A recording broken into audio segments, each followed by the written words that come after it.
Oh, we're back. Hello.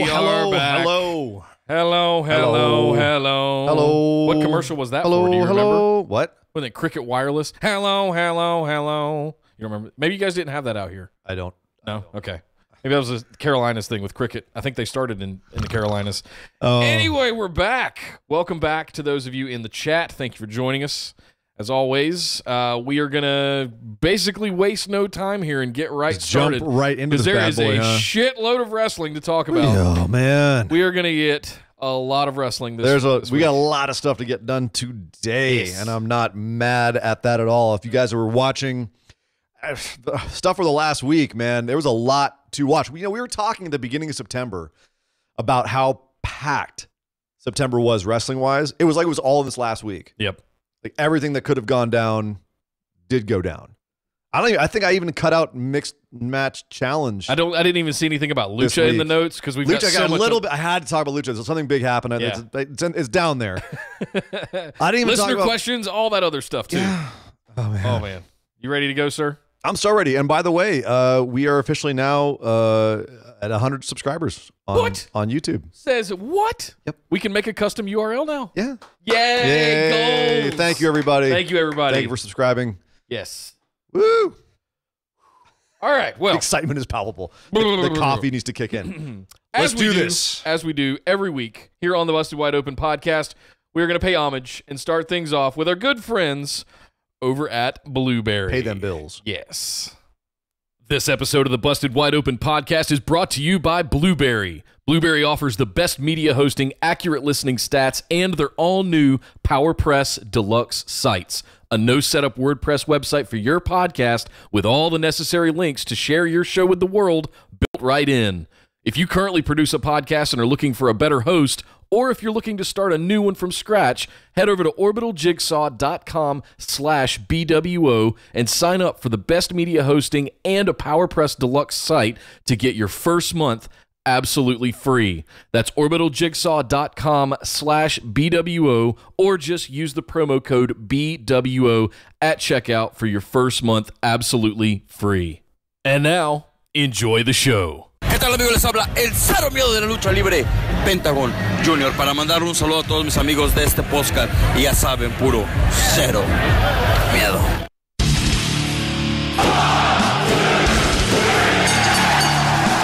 You're listening to the Busted Wide Open podcast, dropping the elbow on the hottest topics in sports entertainment and the world of professional wrestling. With your hosts, Nick Howell and Sir Ian Dangerous. Coming to you from the Orbital Jigsaw Network Arena in sunny Southern California. For now. Welcome back to the Busted Wide Open podcast. But if this is your first time joining us, I'd like to welcome you, as always, to episode number 95. I'm Nick Howell. And edgier than Dean Ambrose on Waxing Day, I am Sir Ian Dangerous, and welcome to the show.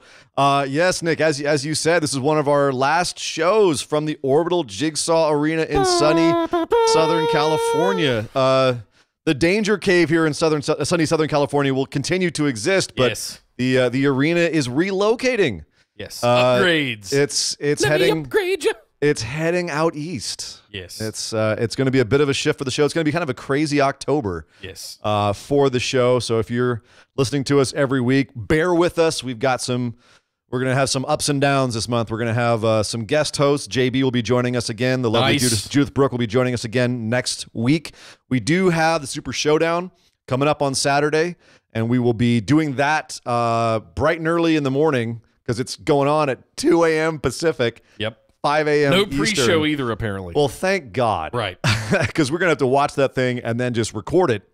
And that'll be the last show we do here in the Orbital Jigsaw Arena, and then everything's going to go kind of crazy. Yes. And the next day, then Monday, we start tearing down the studio. Oh, my goodness. Well, I'll tell you what, that's we'll get in more into that as we know more. But right now, we got to get into the show. But before we get into the show, we get to talk about where people can go to interact with the show. Let's do some quick housekeeping. You can find us over on Facebook in the Busted Wide Open discussion group. It is the place to be if you're a fan of the show. Head on over to Facebook, search for Busted Wide Open. You will find the group there, and we will get you in. You can also follow us over on Twitter at BWO Podcast. And hey, if you love what we do, we would love your support. Thank you to all of our current patrons and future patrons. You can support the show at patreon.com/BWO. Sign up for any of the tiers available there for just $5 a month. What it would take to buy Ian and I a beer, maybe a cup of coffee, $5. You can get a copy of the show notes every week, and you can get access to be able to ask listener questions every single week, 4 times a month. For that $5. If you want to get some bonus episodes, you can get, which I still owe you guys the one from September, which I have not posted yet. I know shit's been real. Okay, it's recorded, it's there. I just have to post it for you guys. We'll be up this weekend, I promise. You can get in on those bonus episodes every month for the $10 tier, in addition to everything you get in the $5 tier. So patreon.com/BWO. Head on over there and show your love. Ian, where are we going? Well, and finally, we got to tell everyone to go to YouTube. Yes! Because we just hit 100 subscribers on YouTube, which we're just getting started on that. Because it's relatively new still, and we do the show live every Thursday, or at least theoretically we do. I was going to be off for a couple of weeks because of your move. Yeah. But we will be doing the show live every Thursday at 5 p.m. Pacific, 8 p.m. Eastern time, and you can go to YouTube and see us there. Plus, all of our past shows are up on YouTube as well, so it's worth going over and checking us out. I'm hoping we can get youtube.com/BWO. That's what I'm going for. Well, let's see if it's available. Don't know why we wouldn't be able to. Well, you never know if it's available or not. But unless the Blue Meanie beat us to it first. Yeah, that's true. That's true. I'm just saying. So, okay, let's get into the wrestling here.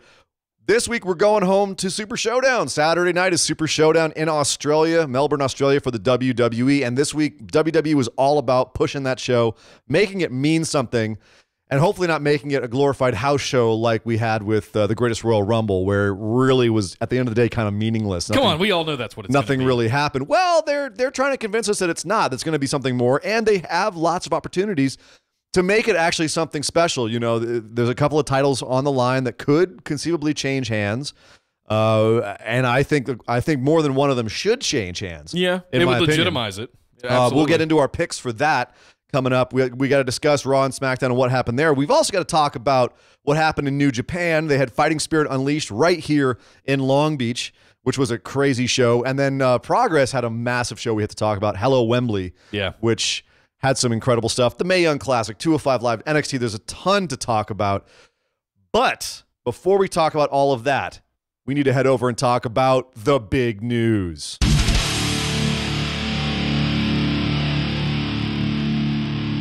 So the biggest news this week, I think, is the fact that Neville, also known as PAC, P-A-C, is back on the indies. Wait, what? He's back. Where? He went and fought. He showed up in Dragon Gate. Okay. Which he was involved with before he came to WWE. Yeah, I vaguely remember that. Okay. Yeah, so he showed back up over there. If you don't know anything about Dragon Gate, I don't blame you. It's not exactly a huge promotion over here stateside, but it is awesome. It has some great wrestling in it. But he basically showed back up as a bad guy in league with one of the bigger bad guys over there, named let's see, he showed up hanging out with Shingo. Okay. Let's see. Let me see if I get this right. He showed up with Eita and beat up Shingo. I might have this wrong. Okay. I haven't actually watched. Neville's back. Neville's back. That's the big news. He's back on the indies. He's back in Dragon Gate. Is he going by Neville catch him or on is he going by PAC? He's going by PAC. Okay. He's going by PAC. He showed up as part of an evil faction in Dragon Gate. That's the bottom line. Nice. And it's great to see because he's been so silent for so long. And to have him back doing something already is exciting. And I mean, the world is this man's oyster. One of the most talented wrestlers in the world. He's impossibly more shredded than he was the last time we saw him. How? There was no fat on him in the first place. Well, apparently he's been eating nothing but air and chicken ever since then because he's even more shredded. So it's insane. I saw a picture of him and he made Finn Balor look fat. Good Lord. So I'm looking forward to seeing what he gets up to because, as I said, he could write his ticket pretty much anywhere. Yeah. He could go and work. And he came back to Dragon Gate out of, I would imagine, just familiarity and but where he goes from there. Is it possible that he comes back to WWE in any capacity, whether it's Cruiserweight or NXT or main roster? I don't know. They really screwed him over on the way out. Yeah. They took a year off of his career. Just but at a certain point, money is overcomes butthurt, I mean, WWE has told us they've showed us time and time again, never, ever say never. Yeah. So he's one. What? I'm sorry, excuse me. He's one that I really do think could come back at some point, but they gonna pay the man. Yes, they will. In other news, we have SmackDown Live's episode 1000 is upon us. We now know it's confirmed that we're going to have an Evolution reunion. Yeah. With Ric Flair even being there, Triple H in a black turtleneck. Ugh. It's going to be a good time. Randy Orton, Batista. Batista's the one. That's the one that threw me. Okay. Because he and WWE have been notoriously on bad terms for a while, or weird terms, where he's like, they're not returning my calls, they're giving me the runaround. Like, he's openly said he's disgruntled with WWE. Yeah. And, people were wondering, well, what's going on? Why doesn't WWE reach out to this guy? He's one of the biggest movie stars in the world now. Yep. It could only help them to, as we were just saying, never say never. WWE's got a way of bringing people back into the fold. Why not Batista?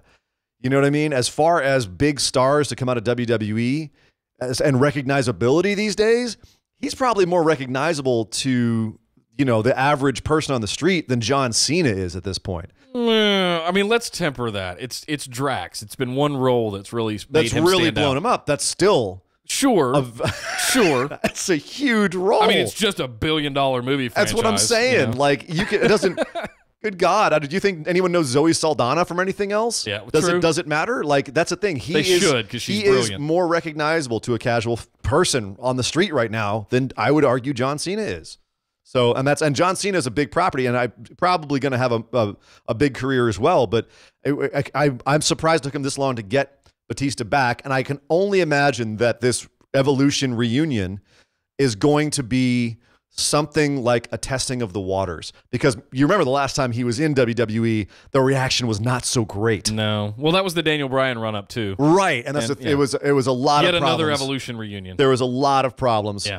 Last time, I don't think he'll be back to wrestle, but just having him on hand to show up and be like, hey guys, and bring eyes to the. I mean, look, Ronda Rousey, and I look how much they want to get eyes on the product by appealing to the casual person who just sees a face that they recognize and go, oh, they're part of that. Well, check that out. You know what I mean? Yeah. Well, also confirmed, we've got some other ones. He's not the only one. Tori Wilson, one of my favorites. Vicky Guerrero, another one of my favorites. Teddy Long, holla, holla, holla. Holla, holla, holla, holla. And Michelle McCool is also scheduled to be back for the SmackDown 1000. Not to mention rumors swirling about a potential appearance of The Rock himself. Rocky Maivia? Will he come out with the blue strappies and the Chia Pet hair? And the feathers. Yeah. The feather necklace, and that whatever. big goofy smile? Yeah. Die, Rocky, die. Yes. No, I think Rock's a long shot.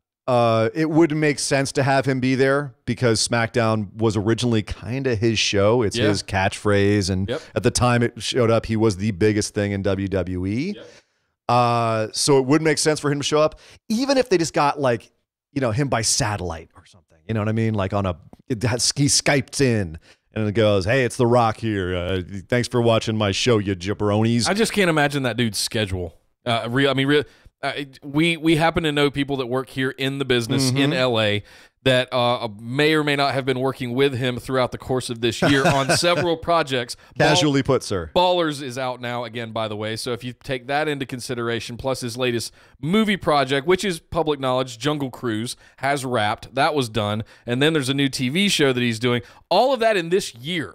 So if he doesn't have time, quote unquote, to show up at the 1000th SmackDown Live, I'm not going to be mad at him. I'll understand. The dude's busy. Yeah, I mean, the stories of him getting 2-3 hours of sleep a night on the regular and flying all over the place and doing crazy appearances are at this point starting to become legendary. Yes. That being said, that's also why I think having wherever he is, whether it's on his a private plane or he's getting makeup put on for whatever project he's on, or who knows, him just phoning in for, you know, a 30-second verbal smackdown. Yeah. Might be something that's on the docket. It would just make sense. Yeah.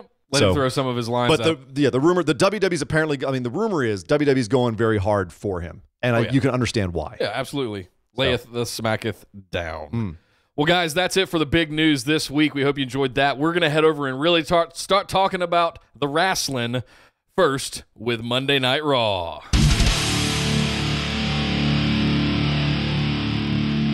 So the first thing we need to talk about here is the main thrust of Monday Night Raw's show. And it's still, we have this 3-on-3 action going on at the top of the show. You have the Shield versus, for lack of a better term at this point, because they haven't really made it official yet, the Dogs of War. Sure. Braun Strowman, Drew McIntyre, and Dolph Ziggler. They haven't really officially called them that yet. Like, it's not an ongoing thing, although I think it should be, because it is a really cool name, and it does kind of work for them. But I think the dog line is owned by Roman Reigns right now, so they can't have that many dogs, I guess, in one yard. It just becomes a pound at that point. You know, I was watching it was a throwback Undertaker video or something during the Biker Taker thing, and they referred to him as the big dog, and this is his yard. Yeah. And I remember I was trying to figure out where I had heard all of this rhetoric before, and it was either early Michael Cole, or I think it was early Michael Cole on commentary in the mid-2000s, calling him the big dog, and it was his yard. Yes. So now so we're using the same language for Roman Reigns that we use for the Undertaker. Yes, he took it after he beat Undertaker at WrestleMania. It was very, very demonstrably given. And that's where we got that 12-minute heat session the day after WrestleMania, where he just came out and good point, booed out of the building. And his famous line was, "This is my yard now." Mic drop, gone. And that, which was, I think, one of the best Roman Reigns moments of all time. Because he didn't speak. Well, yeah. And he got booed out of the building. Right. And totally, just owned that audience. But it was great. But that was not what this show was about this week. This show was about Dean Ambrose. This show was about how we're continuing to tease that Dean might not be happy with the Shield. And they're doing a very interesting job at it. Dean's not entirely saying that he's happy. In fact, he's giving us a lot of indications that he's not happy. Yeah. He came out and got interviewed by Charlie Caruso at the top of the show, and she said, is everything okay with you in the Shield? And Dean basically said, I've got some beefs, but I'm fine. I'm still Shield #1, brothers to the bone, that sort of thing. It's fine. And Baron Corbin came out, talked some smack, and at the end of the day, booked Dino into a match with Braun Strowman. He said, Dean, you can have a match with Roman for the Universal Championship. You can have a match with Seth for the Intercontinental Championship, or you can just go get your ass beat by Braun Strowman. And Dean, being a good, loyal soldier, picked Braun Strowman. I think Baron picked it for him. He ended up doing it because Dean just basically was like, "Screw you, dude." Yeah. But he indicated that basically he was like, "I'm not. I know what you're trying to do here. Yeah. I'm gonna kick your ass." And Baron goes, "Never mind. You can have Braun Strowman. Screw you." So of course Braun beats the crap out of Dean until out come the rest of the Shield to save the day. And there's this whole kerfuffle where the Dogs of War come out and the Shield's there, and but they're about to fight. And then Roman gets booked into a match with Dolph Ziggler, strangely enough. And so instead of having these two factions fight during the show, which was the whole thing that Corbin was trying to stop them from doing, I don't want you guys to fight and tear up the show. I'm just going to have you guys fight in individual matches. And then interfere with all of them and everybody. The Roman Ziggler match was clean. Sure. They had a match, and Roman beat Ziggler clean as a whistle. Which became a plot point later in the show. In fact, I like the way this all fed itself through the show. You're talking about Dean backstage coming up and going, I could have been Universal Champion Seth tonight. Checking in on him and him looking at Seth and me like, if I wasn't such a nice guy, I could be Intercontinental Champ right now. And Roman doing the same thing and him saying the same thing to Roman. I could be Universal Champ right now if I wasn't such a nice guy. But then conversely, seeing the Dogs of War, and after Dolph loses the match to Roman, Strowman, Braun giving him the look and being like, we don't need no weak links around here. Yeah. Giving him the eye. So later on, when we had this match between Drew McIntyre and Seth Rollins, which was a baller of a match, as you would expect. Yes. And at the end, Dolph comes out for the save. He comes out for the distraction so that Drew can get the win. It made sense because he had the fire lit under him by Strowman. He didn't want to be the weak link. Right. I like that they're just now figuring out Dolph's the weak link in this. It's like you didn't know that already. But no, all of this plot at the top of the card was genuinely interesting. It was engaging. But apparently it's not engaging the regular audience because the ratings were down again. Again, I think people are becoming savvy to the fact that there is one large commercial for 2 or more things that are coming up, and it's less focus on what's going on currently in the show at the moment. All of this stuff, Raw has become this over-bloated commercial for its own stuff going forward. And it's always had an element of that to a certain extent. But now we're getting 2 or 3 different events per month in some capacity. There's just a lot of stuff, and now you throw like Mixed Match Challenge into the blender. There's this constant advertisement of its other stuff going on. Yeah. It's gonna that's got to have a diminishing return. It's got to eat itself from the inside out. It's not that it's a new thing. They've always had their regular shows be advertisements for their pay-per-views and for their big shows. That's kind of the point. It's just like as you said, there's now so much other media that they're doing, and they're getting so many other shows that they seem to be building all the time towards something or advertising something instead of giving us actual consistent storylines. Wrestling. Well, you're getting matches, but we're not getting, like really interesting storylines. Yeah. And right now, there's only, I think, maybe 3 or 4, I think, on the main roster, truly interesting continuing storylines. And I think that the Shield and the Dogs of War one and Dean kind of wavering. I think that's one of them. I'm actually they're enjoying. Yeah, I'm enjoying how they're playing it, and obviously everyone's doing their part appropriately and doing it well. I think Becky Lynch and Charlotte's another really good program right now. I think that AJ and Samoa Joe is a really good program. I'm really happy with that. Ms. Daniel Bryan, I'm still on the fence. I'm still there with them, but they better get going. Yeah, that's like the least of them all. Yeah. And then there's a whole bunch of just crap that's just advertising around the rest of it. But yeah, I just the other one, so there's a couple of little notes about the top of the card here I want to talk about before we move on to the rest of things. I mean, the bottom line is, I don't know how you feel about it, but I thought that overall I liked it. I liked what they're doing with the Shield. I'm not feeling like they're shoving Roman down our throats as much anymore. It's becoming more about the other characters in this feud, which I like, which it should be. Well, they've brought him back down to earth, so to speak, and he's just now part of this 6 or 7 person thing, which is maelstrom that's going on. Part of the plan. Yeah, I know. It's all part of the plan. I know. So one thing I wanted to note: Strowman kicked out of Dirty Deeds. Yeah, I can't remember the last time someone kicked out of Dirty Deeds. Now, granted, he's Braun Strowman. Right, that's what I'm saying. Though it doesn't matter. It's still, that move has been so protected for years now. And now, granted, Dean did take a second before he pinned him. He gave him a few seconds before he got on top of him, so it wasn't exactly like it was an immediate pin. Yeah. But that move's been pretty devastating for a while now. I thought the Miz kicked out of it too at one point when they were having a feud. I was trying to think, that didn't seem like such a big deal to me. Because it was Braun Strowman. I didn't realize it was so protected. Like, if you think about protected moves, I think of End of Days. I think of Baron Corbin's End of Days is extremely protected. The running power slams that Braun has are pretty protected. Unless you're Roman. Or Brock. Yeah. I think. Yep. But no, I could have sworn somebody had kicked out of the Dirty Deeds before. It's been a long time. I'll put it that way. Yeah. It shocked me because I haven't seen someone kicked out of it in a long time. So that's definitely saying that they're still protecting Strowman for sure. And again, the fact that it wasn't exactly like an immediate kick out is they're still protecting the move somewhat. But I was definitely surprised by that. Hello. So here's the question. There's not really anything else that's the only other point that I have here that I was talking about is just having Seth fight McIntyre is just not a good idea. Yeah. Because Seth is a built dude. He's which one is that? Shape. You can't tell. Well, there's one who looks like the older brother, one who looks like the younger brother. Right. And I'm sorry, but Drew makes Seth look like a little boy. Yep. Because he's just a larger version of Seth. And, as good as Seth looks physically, Drew just looks better on every metric.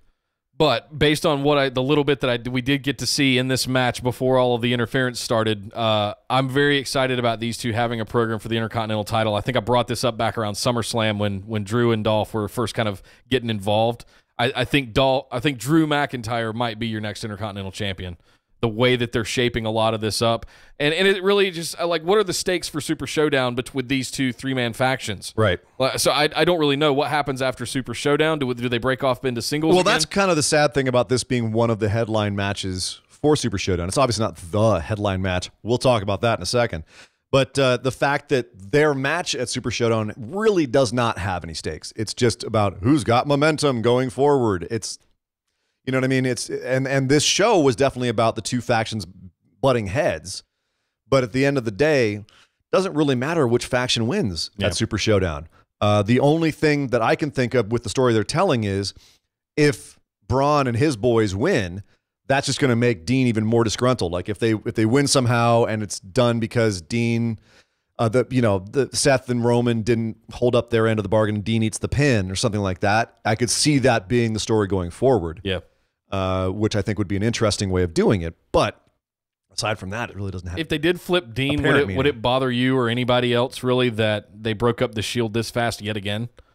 It would depend on what they did with it afterwards. I think a lot of people would get bummed about it. But where is the Shield going to go at this point? They break back out and go into singles. Maybe Dean interferes if they stay costs together. Roman the title at some point. But if they stay together, where does it go? That's a good point. There's nowhere for it to go. It's a nostalgia act, and at a certain point, it's going to be like, okay, well, we've seen all this before, and you can't have. I mean, right now they've got 3 of their strongest guys facing them. They've got nobody else on that level who's a heel.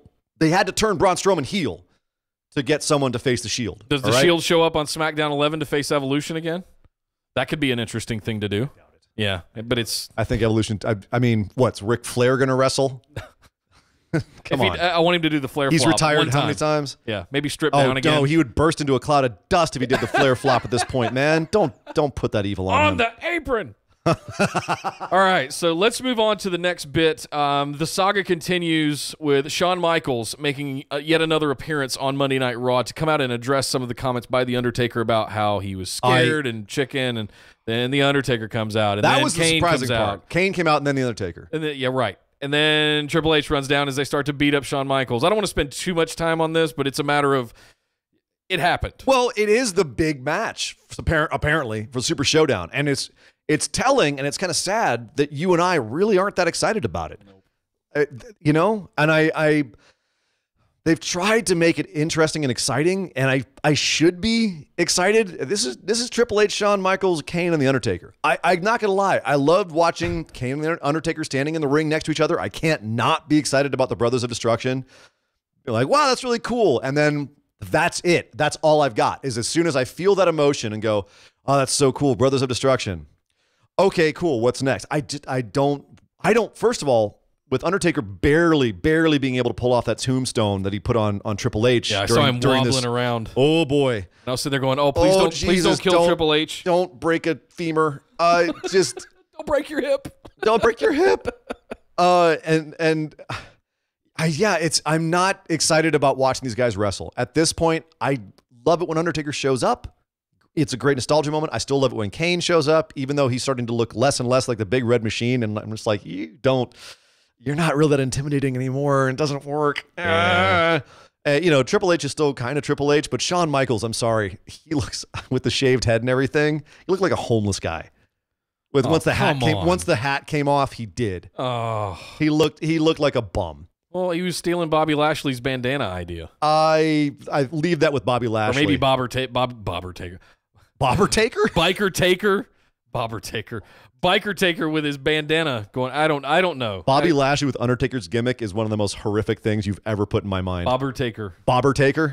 You guys aren't going to be able to unhear that one yet. Oh, God. But yeah, so I'm not excited for this match. No. I really am not. Like, as much as of a nostalgia factor as is there, it's too late. They're so far past their prime for some of these guys, especially for Taker and Triple H is going to be the slowest match of all time. It really is. There's not much. It's going to be a fun nostalgia moment for about 15 minutes if they can go that long, and we'll be past it and we can move on. It'll be 15 minutes because that's how long it will take for them to walk to the center of the ring. That's how long it takes Undertaker's entrance to. It's for him appropriate they're doing it in October because it's going to look like Night of the Living Dead. Yeah. No. So I enough bashing on it. It'll I obviously I have tons of respect for these guys, but at the same time, I don't want to watch this match. No. And the build towards it has just been dominating these shows because it is being billed as the main reason to watch Super Showdown, which makes me nervous about Super Showdown. And I don't think it's going to live up to any kind of the hype that and the time they've given to it. Yep. So. I agree. You guys remember me calling Ruby Riott to win the Royal Rumble earlier this year, and I've been kind of high on her throughout the year. Look at her working one-on-one with Ronda Rousey. And looking more dominant than anyone has against her. Like more dominant than Alexa Bliss. I think Nia Jax is the only one who came close. That's because Nia is a monster. Yes. So, this was very eye-opening for Ruby Riott, and the fact that they're making her look this strong. This is what she's needed and what her faction has needed since they first showed up as like an Absolution light. No, I was really excited about this. I was like, finally. This was the first time I think I've been excited about a Ronda Rousey match, if I'm being completely honest. See, I wasn't excited about it going into it because I figured it would just be continued, especially when Ronda comes running out with the Bellas. Okay, let's put that aside for a second for whatever's gone on over the last few weeks. But I thought it was just going to be another throwaway 3v3 women's tag, women's thing. Whoever's outside the ring gets involved, and we end up with interferences and other kind of shenaniganry going on. But we got a decent match between Ruby Riott and Ronda Rousey, and this was the first time I'll admit to you guys I enjoyed a Ronda Rousey match. And I don't know if it's because I'm just fanboying out over Ruby Riott. A little bit. But at the same time, I was invested because it was a very generic match. It was heel beats down face and puts her in a lot of rest holds, and then face hulks up and wins. It's fine. It's fine. Yeah, which is fine. That's the match style that WWE has been doing for years and years and years. But it was executed very well. I can feel Ronda slowing down just enough to make it look more like she's wrestling and not in the octagon trying to MMA somebody to death. That was one of my takeaways. Oh, she started off with doing some of those big throws, the judo throws on her, and then it calmed down. But just her speed was all. You always said like she had more snap, more pep, just something pepper in her punches. I feel like she's slowing down and doing some wrestling. Mm-hmm. So I'm excited to see that. Maybe it's just time in the training center, like we've said all along. It's just going to take her a good year to kind of get those boots broken in. Yeah, so. And working with someone who's got as much experience and talent as Ruby Riott is a great way to do it. Oh, yeah. And obviously they have a lot of chemistry. So no, this was very solid. I would love to see a program between them going forward. Mm-hmm. Although we are going to get, I guess what is it? It's Ronda. Let me see what this is. It's Ronda and the Bellas versus the Riott Squad at Super Showdown. So we're going to get more of it. We'll see. We're going to get more of it. We'll see how it is. Hopefully we have a lot more of just Ronda. No more Bellas. Yeah, just Ronda and Ruby, and the other four of them can just sit out and watch. A lot of commentary, side commentary from the fan base this week about that Sarah Logan is the only one of the Riott Squad that doesn't have colored hair. That was something that stood out through all of the tweets, and everybody was trying to get Sarah to like color her hair. I'm like, shut up. She's a Viking. They don't put shit in their hair. Right. She's the only one with like the weird makeup on her face. Right. What's your point? What? Is she from Kentucky? But she's a Viking now. She likes them game meat. Don't you know? Game meat. Yeah. Game. Careful. Meat. Game meat. But no, I personally like the dynamic they've established with the Riott Squad, where they even had a promo about it where they said like, look, we're not. What was the word they used? We're not traditionally attractive or whatever it was. We don't like things that are traditionally good looking. Girly. Whatever. Yeah. And that's kind of their thing. Like even Liv Morgan, who you can't really argue is traditionally attractive, has that weird, sidestep punky thing going on. Kind of like the kid that found Punky Brewster in there. Found Hot Topic for the first time and kind of went wild. Whereas Ruby is like she's been a Hot Topic since she was born. She knows how to work that place. She launched it. Right. She's old school Hot Topic. She's back when it was a goth hangout. Right. So now I don't even know what the hell it is. All right. So we got to talk about the big thing that happened maybe all week. Elias and KO show up in the middle of the ring. It's important to note that Monday Night Raw was in Seattle this week. And in case you're too young to remember, at one time, Seattle did have a professional NBA basketball team called the Seattle Supersonics. How long ago was that? Mid-2000s? It's been gone a long time. They've been gone a long time. Shows how much I watch basketball. well, me too, but it's a sports guy. But so Elias and Kevin Owens come out and give one of the better heel promos I can remember in recent memory by calling out the fact that this place is so dumpy that they can't even have this just in from the chat professional group. basketball team. 2008 says Will James. I was close. Thank you, Will. Yeah, thanks, Will. Yeah. Yeah. So, and Seattle lost their minds. Oh. There were so many boos. This is the nuclearist of heat, maybe since Roman's thing that you called out earlier. I can't think of a more it just lasted forever. I can't think of a longer, more intense bit of heat since Roman after WrestleMania. I can't. Yeah. And before that, I can't even think of the last time. It went on forever. And it was so loud. And it kept popping up throughout the show. I thought I heard Supersonics chants. I thought I heard little things like that. Throughout the whole next few bits of this segment. Yes. It was supposed to be them coming out and talking about the match they were having at Super Showdown, where it was them, it was Kevin Owens. Nobody really cares about. I forgot this was actually a match. Yeah. When I was writing the notes for the show, I was like, all right, they have a match. I forgot. And they had a hard time doing this bit because it was supposed to be them talking down about John Cena and Bobby Lashley, and they couldn't even do the promo because the crowd was just so hot, and they kept having to break and insult the audience again just to keep it going. Elias would lean over and go, I can't hear you. Can you speak up? If these people would shut their mouths, Jesus. And it would just dial them up even more. Those two guys might be some of the best on the roster right now about just twisting the knife. But that's an old turning trick. The knob. It was a cheap heat moment that just happened to click particularly well. Oh. It was Who's Your Daddy Montreal. It was Maple Leaf Suck from The Rock. You know, it was the same kind of thing. Just the right thing at the right time, twist the knife in a certain way, and boom, nuclear heat. But and it was knowing how sensitive Seattle is about that. I didn't know they were that sensitive. That's a big deal, yeah. I didn't know they were that sensitive until this went up. Because the owner of the team just like, nah, we're out of here later. And everybody in Seattle was like, wait, what? Oh, God. And they haven't had a team come back since. So they're very, very sensitive. Native Seattle. Watching both of them try to not crack up during this was brilliant. They were so geez, we didn't expect it to be this big. Right. Anyway, that was an amazing moment. But then we got, by the way, poor Lio Rush having to come out and try to just, all right, we got to keep this show going here. Yeah. And the audience didn't want to have any of it. They was like, we don't care about you, Leo. We want to keep booing these guys. And even when Leo goes, hey, here's Bobby Lashley to beat their butts, the crowd was like, yeah, great. Okay, Bobby Lashley, woo. Bobby Lashley and Kevin Owens had a match. Everyone was still Supersonics chants, and they were still so mad. Totally derailed the show. It was brilliant.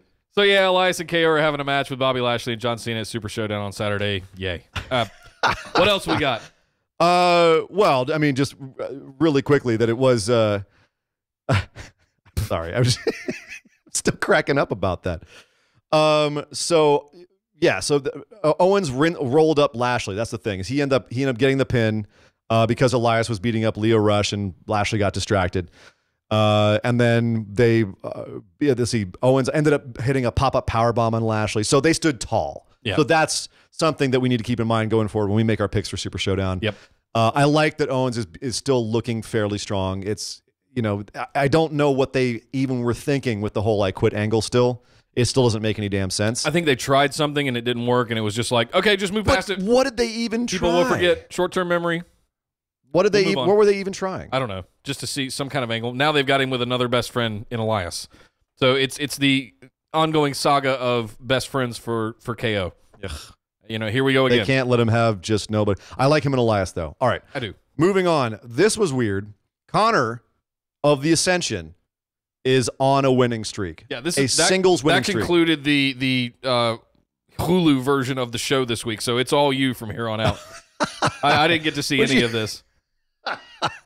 All right, so Connor and has been having an ongoing feud now. It's been the Ascension versus Bobby Roode and Chad Gable for a while, but now Connor struck out on his own. Not really, still a member of the Ascension, but he's now had 2 singles matches in 2 weeks where he beat Chad Gable, and this week he beat Bobby Roode.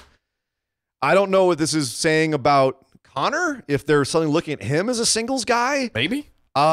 Which I wouldn't be mad at it. It's weird, though. Yeah. To finally Shawn Michaels him out of all of this. Yeah. I don't know. Or if this is saying something about Bobby Roode and Chad Gable. What's happening with them and their perception back? I'm scratching my head so hard about this whole thing. And I can only imagine that either this is going to lead to something where one of these guys is going to pop out and start getting a bigger push, or this is just going to be something that's it's just happening. It's swept under the rug and just forgotten about, kind of like Mojo Rawley versus Zack Ryder. Yeah. Where it's like, well, that was something? Oh, yeah. And it occasionally happens on main event, but aside from that, nothing. Well, I mean, we're getting into the last quarter of the year. We're going to reboot everything, turn of the year. Who knows which one of these? I mean, if I had to guess, it's going to be a heel turn for Bobby Roode, and he's going to come into 2019, maybe going into the Rumble and doing something, maybe doing, something else. But I think we might finally get, Dick heel in a suit. Bobby Roode. We keep praying for that, but I'm not seeing any indications of it. But of all these guys, that's the only thing I have any kind of a sliver of faith in that they might do. The Ascension, I don't know that anybody really even knows or cares who they are anymore. I think you could completely reboot them into some other kind of gimmick, and they could probably go in, and that could be part of your Monday Night Raw tag team. I mean, or Connor could just break off with the weird face paint and everything that he's got going on right now. I don't know. Maybe he goes and teams up with Sarah Logan and their Vikings together. No, she's waiting for wall waiters to come up with her boyfriend. Right. So also, this is another weird one, and one that had me scratching my head and kind of banging my head against the wall a little bit.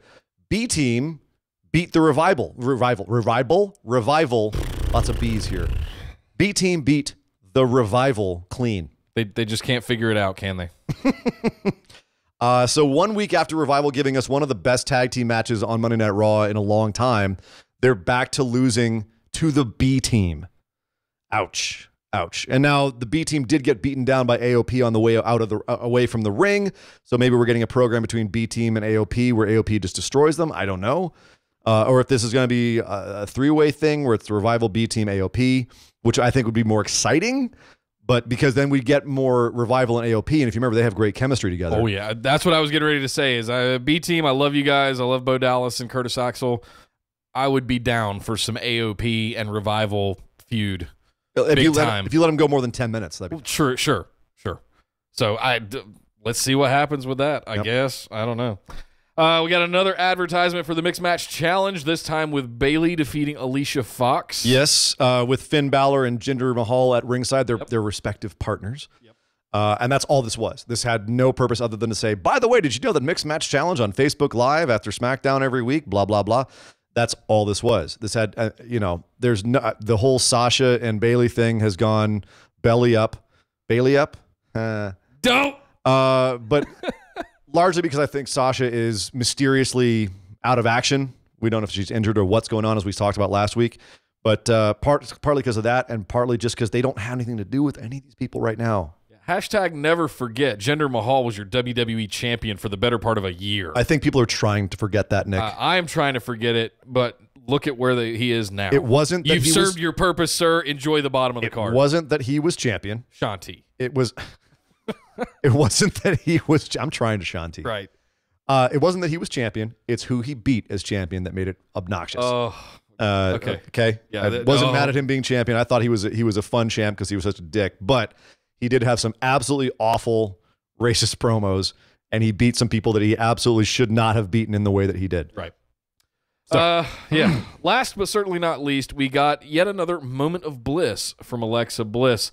Now, she is legit injured, as we reported last week. She's got the tinglies in her fingertips, which is never good for that kind of stuff. You're not sure whether it's spinal or whether it's a neck or what's going on.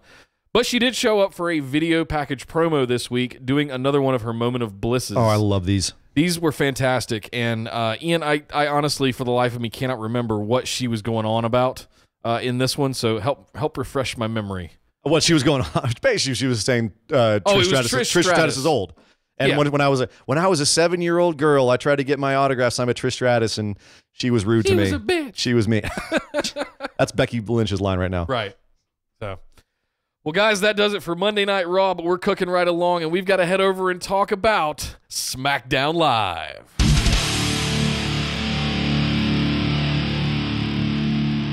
So we're going to start off on a weird one in this one.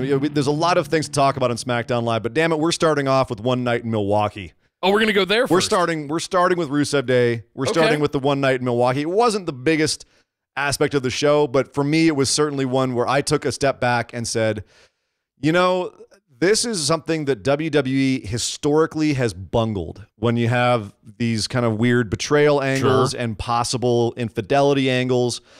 This is one that I think they're they're not exactly pulling off with aplomb, but they're pulling it off with a degree of restraint that I approve of. Okay. Right? You've got well, the last time we saw this was with Lana coaxing Enzo Amore into a hotel room and then him getting his ass beat by Rusev. Right. So that was obviously like a plot. Yeah, but what this was last week during the Rusev Day breakup, Aiden said, well, you know, has Lana been completely truthful with you, Rusev, because there's something you should know about something that happened in Milwaukee. So this week he came out and showed essentially what was a phone video of him rehearsing his opening bit, and then Lana coming into his room and saying, Aiden, I want you. And then the video cuts off. And Rusev being like, what the hell is this? And he chases Aiden off. And Lana's just sitting there trying to go, it's not what it looks like. Obviously, it's not what it looks like. They're not going, you know, they're not making Lana an actual cheater here or anything. Like, we know what this was. I mean, Aiden is a very attractive man. What? He looks like a sturgeon if it worked out. What are you even talking about? I can't even picture that. Every time you look at Aiden, it's like the fish in SpongeBob. It's like right. it's like a sturgeon put on got some like hair implants and put on a fake beard. Fine. And did a lot of sit-ups. Anyway, the point is that so Aiden is basically trying to get Rusev's goat, and at some point Rusev will get his hands on him. I just like the fact that these particular three performers were able to pull this off in a way that was engaging, and it didn't seem so far gone that it was exploitative, and it wasn't boring. They're finding that middle line for me, and I keep waiting for them to screw it up. But so far, so good. Yeah, basically nothing too surprising or new here. They're not treading on any new ground here, but it's ground they're handling pretty well for what it is. Backstage, we had a promo where Ty Dillinger went up to Paige, general manager Paige, and said he wanted Randy Orton, that he would deal with Shinsuke Nakamura later, but he wanted Randy Orton. He got him. Boy, did he get him. Oof. So after all of the grotesque things that Randy Orton did, we witnessed him do to Jeff Hardy with the screwdriver in the earlobe. This time we got to see him put Ty Dillinger's fingers in the buckles of the ring ropes. Mm-hmm. And start trying to break them. Yeah. Yeah, and then the camera, of course, getting right up on it. So as he's twisting it and yanking on it. And I think this is Randy's new thing, is just trying to gross people out or freak people out. I'm down. Yeah, I'm totally down. And Ty sold it brilliantly because Ty's great, and I love Ty. But I do. Really, the only thing other to say about this is, you know, who's Randy going to actually go for? Is Jeff going to come back, and is that feud going to resume? Is he going to find a face to actually go for once, or is he just going to keep treading water? And the other thing I'm wondering, what the hell is Shinsuke Nakamura doing? That too. I mean, they don't really have anyone for Randy or Shinsuke at this point to have a real feud with. Where's my U.S. title that used to get defended constantly? I haven't seen it in 6 weeks. Yeah, it's crazy. And the thing I liked about this the most was the guys in the audience after he broke Ty's finger going, 9, 9, yes. 9. That was adorable. Very well done. Next up, we had a New Day come out with Mr. Bootyworth and a giant bowl of pancake mix. And they did a cooking show, allegedly that it was a pilot for a new Guy Fieri show. That was a funny line. Right. That was I was dreading this from the moment they came out, and they're like, New Day cooks. And I'm like, oh, God, no. I'm in for that. But it was actually really fun. And then the bar, of course, because it's wrestling, the bar comes out and demolishes their cooking setup and throws things everywhere and beats them up, and then takes poor Mr. Bootyworth and pours batter all over him. Well, they filled his hat up. With pancake batter. And then poured it all over his back while he tried desperately not to crack up because he's 7 years old and is like beside himself that he's on national TV. You know, Big E called out the fact that this is the guy that makes all the pancakes for them. I wouldn't be surprised if Mr. Bootyworth is actually a PA backstage. Yeah. That is his sole job for $10 an hour is to sit there and make little pancake flapjacks. People have been speculating on who Mr. Bootyworth actually is. I've heard a couple people say that he's Dewey Foley, and I'm like, he's not Dewey Foley. No, Dewey's Foley way bigger than that. Well, he's way bigger, and he looks like a shaven Mick Foley. Yeah. This guy does not look like that. I do not know who Mr. Bootyworth is. I'm trying to get to the damn bottom of it, like who he was before he put on his tuxedo t-shirt, and the top hat and tried hard not to smile in every segment he's ever been in. I want to know. If you know who Mr. Bootyworth is, please, Facebook discussion group, Twitter, Yes. et cetera, et cetera, et cetera. Head on over.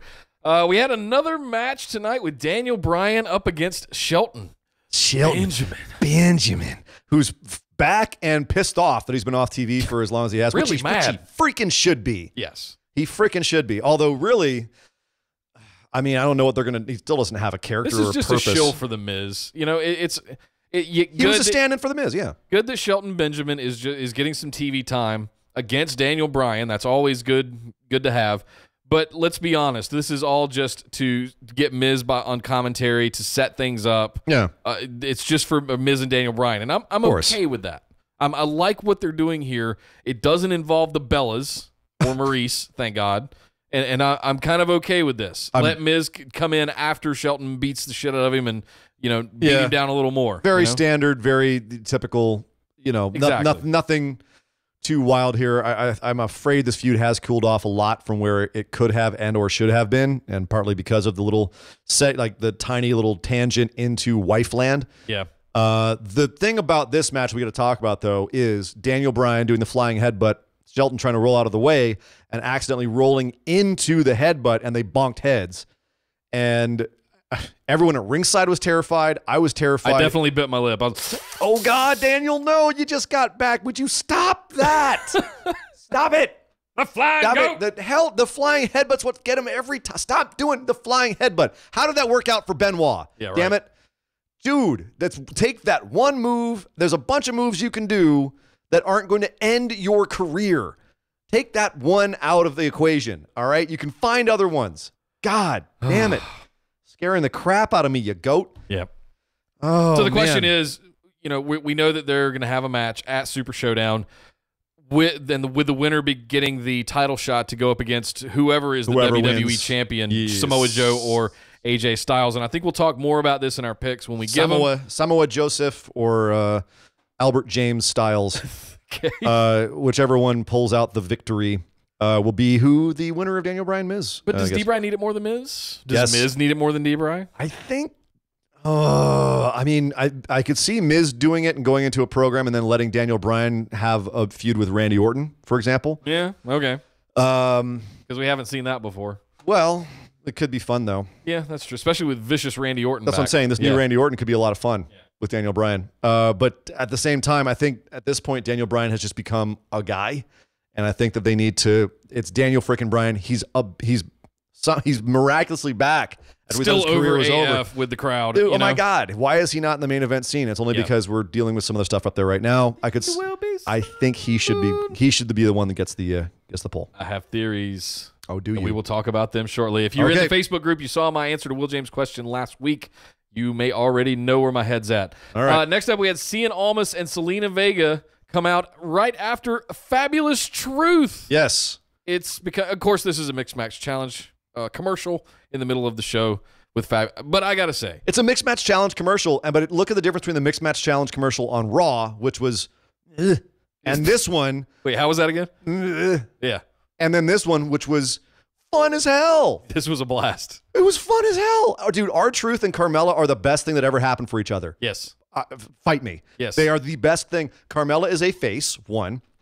She's actually able to wrestle and show off some moves now and actually looks like a good wrestler, which people were accusing her of not being when she was a heel and the champ and having to play like a chicken shit heel and running away and not pulling off any moves because she's not supposed to be able to wrestle very well. Well, now she's wrestling and looks great and pulled a fantastic little sequence to finish this match and tap out Zelina Vega, putting her in the code of silence. It was a great little counter segue.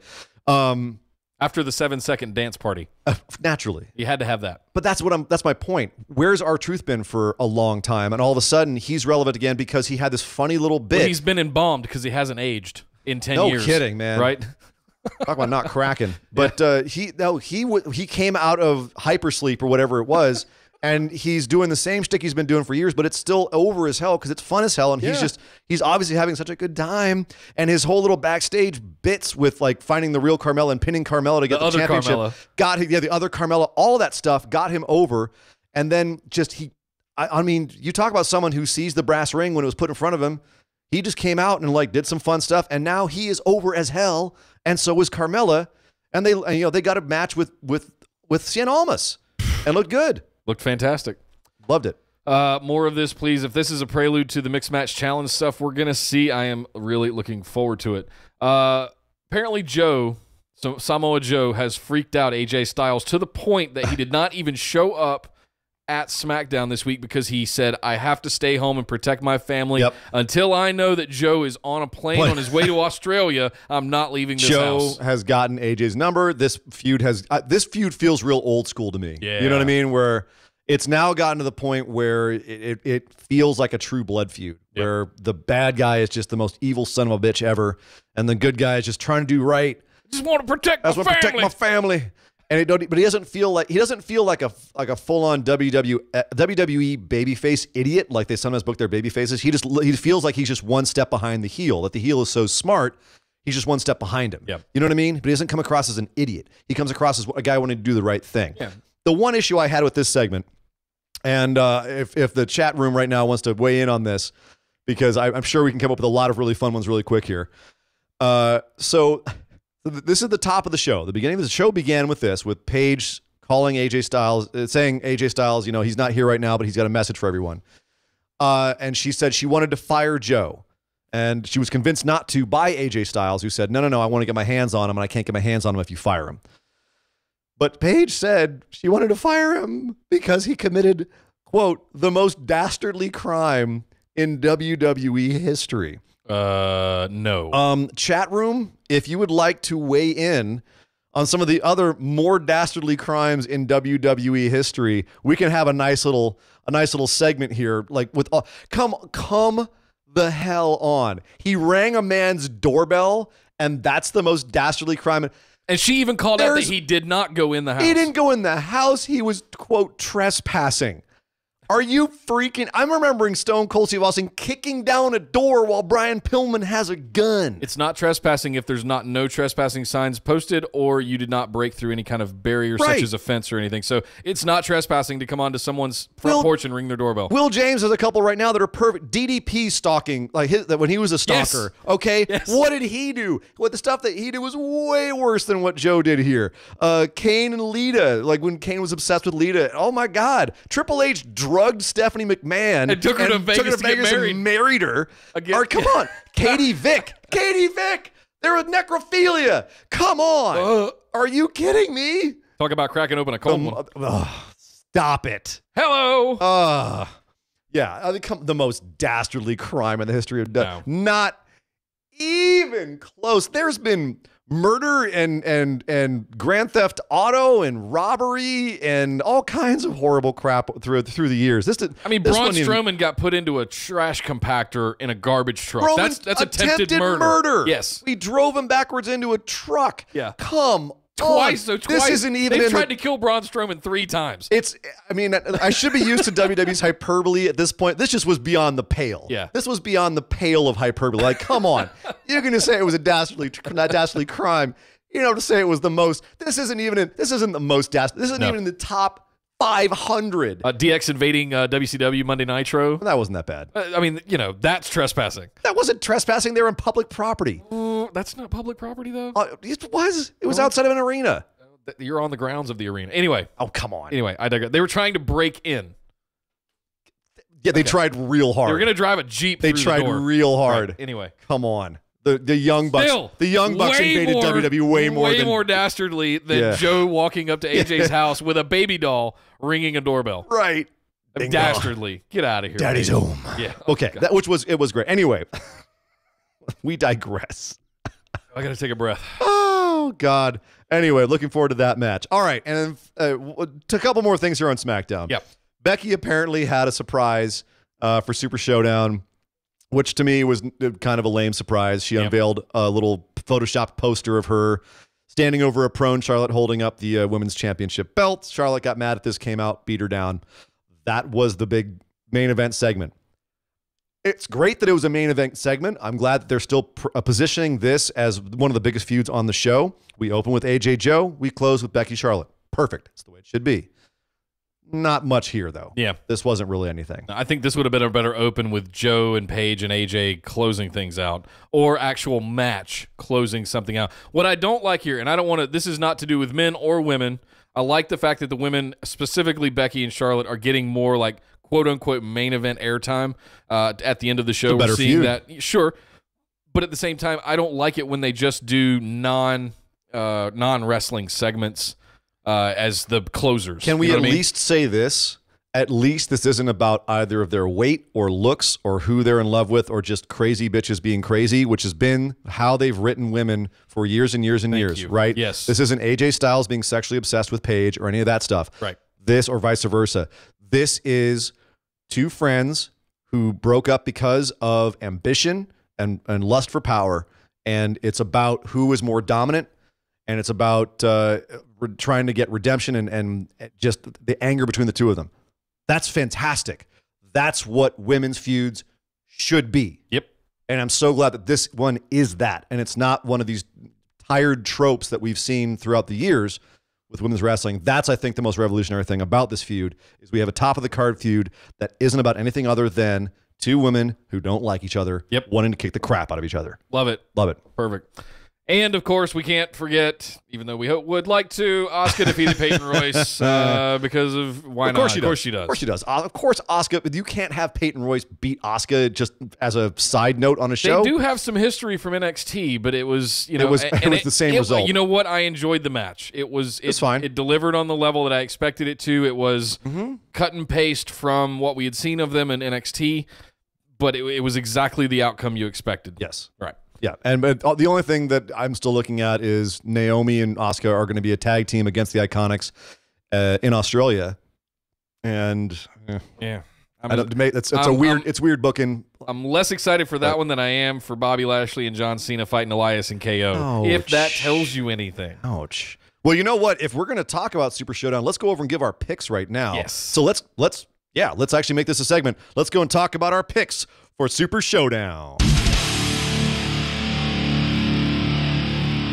All right, and we're going to start right off at the top with the WWE Championship in a no count-out, no disqualification match against the current champion, I still don't understand. AJ Styles defending against Samoa Joe. Yes, Who indeed. do you got? Oh, I hate to say it. I hate because I really want Joe to pick this one up. I want Joe to finally get this. But I think AJ's taking it. I really do. Yeah. Sadly. I really want to pick Joe. So explain your logic there. Is this just not the time? Is this the wrong venue? Is it not a major pay-per-view? Where's your logic coming in there? Break that down for me. I think all of the things you just said. It's not. I don't think they're going to have. If they have any championships change hands, it will not be this one. I don't think. And I don't. Just what I've seen of them doing with AJ and his run. I think this will either be another non-finish. Or something like that, where there'll be one more blow-off match after this. Okay. I think. I can't see Joe picking up the championship here because I'm not sure where they go with him from there. Okay. I'm not sure maybe Daniel Bryan steps up and faces him. I would love to see Daniel Bryan versus Samoa Joe. That's a throwback. But then what do you do with AJ? I could see more. Yeah. So I just, I want Joe to win because Joe, but I think it's AJ.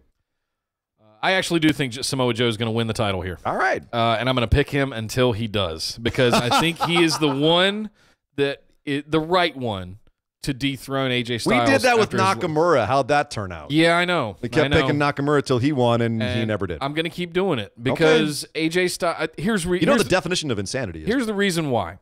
I think this whole Wendy and the family angle has kind of run its course, and it feels like it had a rise and it had a downfall. Yes, and we've kind of hit that downfall, and we need something to either kick it back into gear or some new storyline to kind of spice it up. AJ's redemption, coming back from it to get the title back at Survivor Series, something along those lines. Or the other thing that I think is more prevalent. I guess I have to go away and give my pick now for the Daniel Bryan and Miz match. Well, no, wait for it. Okay. Well, I think that this is the Miz's opportunity, and I think we're gonna see the Miz face Samoa Joe and potentially win the WWE Championship long term, not this weekend. Long term. So that's why I'm picking Joe. I don't think they're gonna have Miz go up and beat AJ Styles.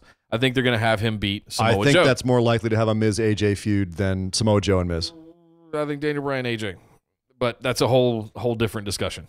So I'm picking Samoa Joe to win this one because I see more ahead than what I'm looking at behind. So there you go. Yep. All right. Next up, we got the WWE Cruiserweight Championship. This is kind of the one we've been waiting for. Cedric Alexander, your current champion, is going to defend against Buddy Murphy. Who do you got? I think it's going to be a baller match. Yeah, it is. This has the possibility of really opening some people's eyes if they really go all out. I mean, this is Buddy Murphy's hometown. And given watching 205 Live, there's not a whole lot going on at the top of the card right now. I think this would be a good time to actually change the championship. Cedric hasn't lost in a year. He hasn't lost a single match in a year. So I don't think that it would hurt him to lose here. I think if there was one championship that changed hands, this is the one, and this is the one that it should be. So in Australia. In Australia, if they want to just make this a damn house show and not have any championships change hands, fine, but I think it's a terrible idea. You have to have at least one championship change hands to make this legitimized at least a little bit. And this is probably the one that's likely going to be. So I'm taking Murphy here. Yep, me too. I'm taking Buddy Murphy in his hometown of Australia, in his backyard. Hometown of Australia? Or in his backyard, I should say. I don't know that he's from Melbourne. I don't think he's from Melbourne, but his home country is Australia, yes. Next up, we got the SmackDown Tag Team Championships with the New Day defending against The Bar. Who do you got here? New Day, all day long. Me too. Just The Bar has been making them look like fools for weeks now. They've been standing tall for weeks. They've beaten them in singles matches. They beat them down and covered them in batter. This is the New Day all day long. Anyone who stands tall that many times, unless you're having them planning on having them just be dominant, which they are not with The Bar. Yep. Then, sorry. This is definitely going to be retained here. Next up, one that we speculated could potentially change hands, but I don't think it's going to. SmackDown Women's Championship, Becky Lynch facing off and defending the Women's Championship against Charlotte Flair. Who do you got here? Becky all day long. They're not going to take that title off of her this quickly. They need to have her establish herself as a champion that can fight back. She'll probably use some sort of underhanded tactic to beat Charlotte here. I don't think she's going to win clean again. But if she does, awesome. They need to depower Charlotte a little bit, and this is a good way to do it. Yep. But I think she's retaining, and I think it would be absolutely foolish to put the championship back on Charlotte right now. So something happened this week on SmackDown Live. For the first time, I heard enormous, overwhelming boos for Charlotte when she came out and interrupted Becky during her segment. That has been happening for a minute, actually. I'm sitting here going, do they do this to really just drive the nail in the kind of, it's not a true double turn, but it's flipping the roles one and over. So that would really cement that. And I think coming out the next Tuesday, Charlotte would just get kind of booed out of the building if she had the championship. Yes. And it would really cement Becky as that super kind of facey thing. It's not in the way that they want. That's going to be a couple But it's the way that it's happening, regardless of how they want it back. Road Dogg wants it to happen backstage. So this could go either way, in my opinion. It's kind of a 50-50 coin flip. I see it happening both paths. They could really take advantage of either one. I just don't think they're going to do it. I think Becky's going to retain here. Yeah, absolutely. I could really see a path where they do this with Charlotte just to flip it and we make it a back and forth over and over and over. And, No, Becky's keeping it, though. They did that with Charlotte and Sasha on Monday Night Raw, and it was terrible. But I just want to put an asterisk in there. Just the reason I said all of that, just in case they do pull the trigger on that, I want to talk about it next week. But I can't because I'm going to be gone. We can talk about it after we're going to talk about it Saturday. Saturday. What are you talking about? I'm fired. Never mind. You're fired. Yeah. Get out of I want you to leave the state. Rehired on Saturday. Okay.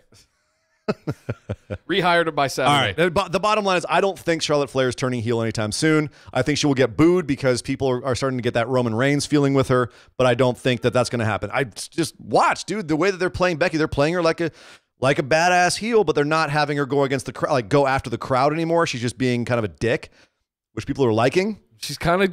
She hasn't quite gone after quote unquote authority kind of stuff. I could see him steering in that direction though. We got time. Exactly. That's the whole point. We're early on. That's why I don't think they're going to do that just yet. No. All right, so we also have the number 1 contender match for the WWE title, Daniel Bryan versus The Miz. Here you go, conspiracy theory boy. What you got? Yeah, so this is my big wild one. I think I'll repeat what I said last week. I believe it was Will James's question that I answered. We forgot to put in the show. Apologies for that, everybody. But I did answer it on Facebook Live in the group. Way to go, us. Yeah, we big time fail. I think The Miz was parted ways from The Miz Taraj on Monday Night Raw and brought over to SmackDown Live to ultimately end up with a championship opportunity because of the work that he's done over the last 2+ years as the Intercontinental Champion, and he's just been blowing it out ever since Maurice came back, and they killed over there. I think this is the opportunity where they're going to pull the trigger on him, and because the only reason I'm doing this, I would have normally picked Daniel Bryan to win this as the underdog, but I think because they put the number 1 contender stipulation on this, they might be pulling the trigger on getting Miz his championship opportunity here that he's earned.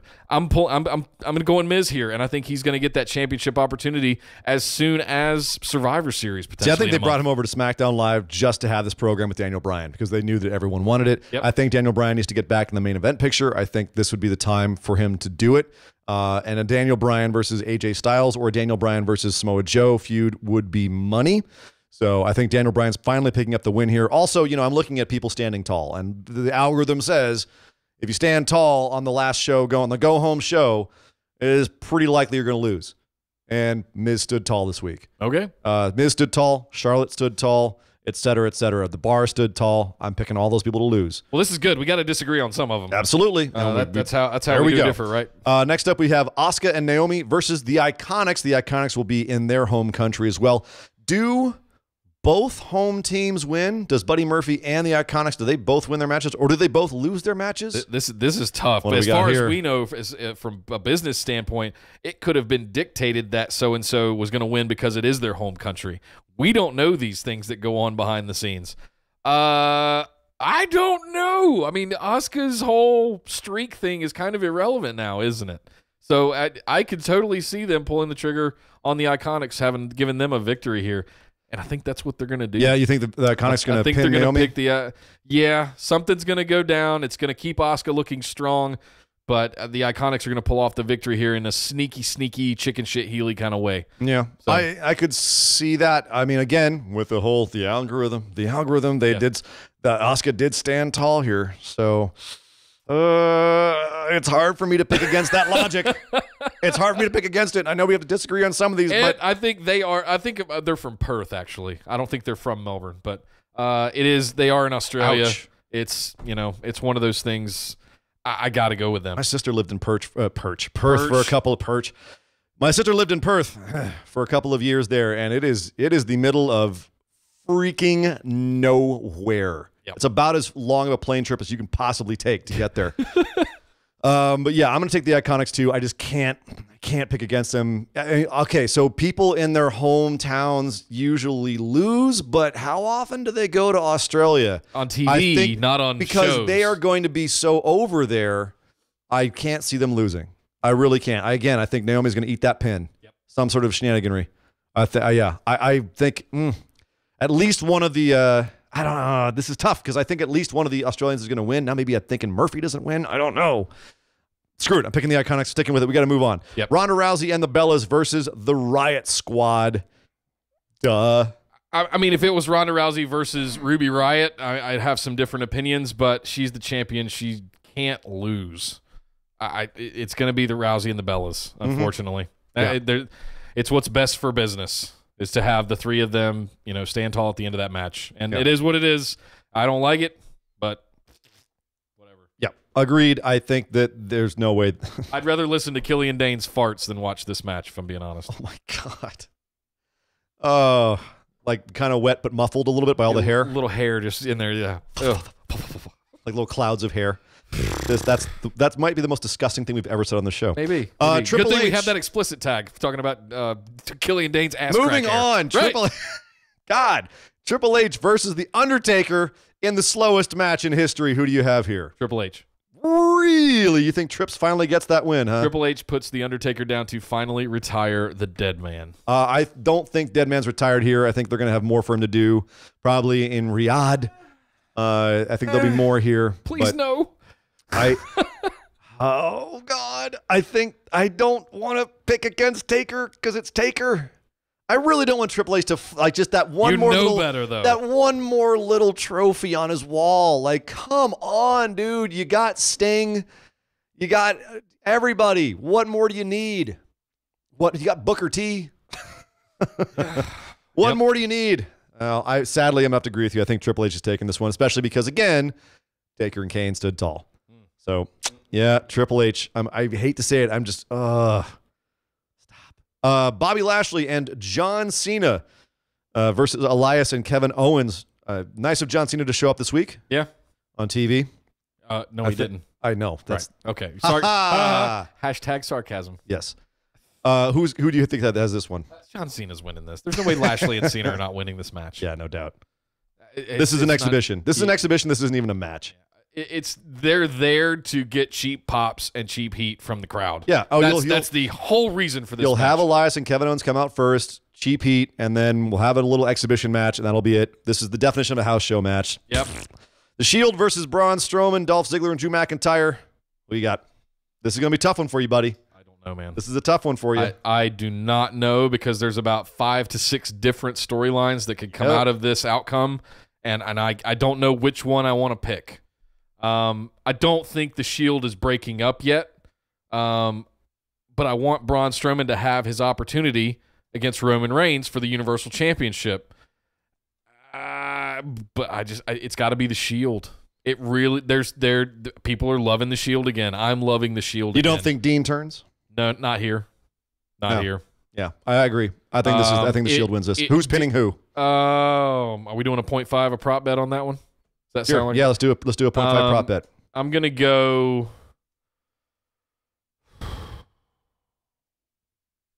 Ziggler eats a Roman Reigns pin. Yep. Damn, that's mine. Ziggler eats a Roman Reigns pin. Yep. That's the only one that makes sense. You need Drew to look strong. You got to keep Braun looking strong. You have to keep Roman looking strong, obviously, because he's going to do the pin. Dolph is the one of the 6 that can eat a pin and be okay. I think it's going to be Roman because Roman, and Dolph will be okay. That's really where I come down. Really? Because he's the weak link now. Is that going to be bad for him? I'm just saying. I'm going to say Dean pins Ziggler. Okay. Just to keep it interesting. All right. Because why not? Yeah, sure. I'd have some reason to stay away. We've only got like 2 that are different. I gotta have some reason to stay awake for the show. Okay. All right. Well, those are our picks for Super Showdown, but there's so much more to talk about. Stick around, and let's head over and talk about the wide world of wrestling. Well, we kick things off with NXT this week with a cold open of Nikki Cross in a dark, dank hallway surrounded by mist. Yeah. Where is she in the boiler room? Is she hanging out with Mankind? Doesn't matter. I love this. Welcome back, Nikki Cross, after not seeing this kind of stuff for what feels like 2 years. Yeah. Back to kooky. The last time she was on the roof, slamming a jacket on the roof. Again. I love this Nikki Cross. I'm so glad she's back. Not only is she cutting promo against Bianca Belair here, but it's also the ongoing thing of I know the secret. Yeah. I know who took out Aleister Black. I'm so madly in love with this stuff, this kind of stuff from Nikki Cross. I love the fact that NXT makes it so that every character has something to do for the most part. There's very few characters that seem extraneous. Yeah. You know what I mean? Even some of even the Mighty, who I think haven't really hit their stride or clicked yet. Yeah. You still feel like when they come out, they still feel like somebody. They're not just kind of just there, unless you're a jobber, you're there.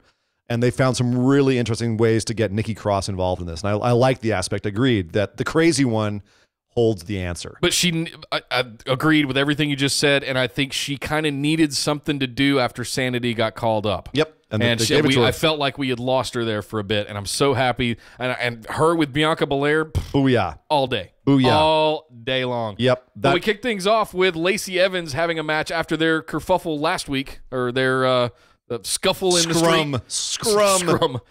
Where she put a finger on Johnny Gargano, and Candice LeRae was like, don't be touching my man. Touching my man. So now we have a match this week.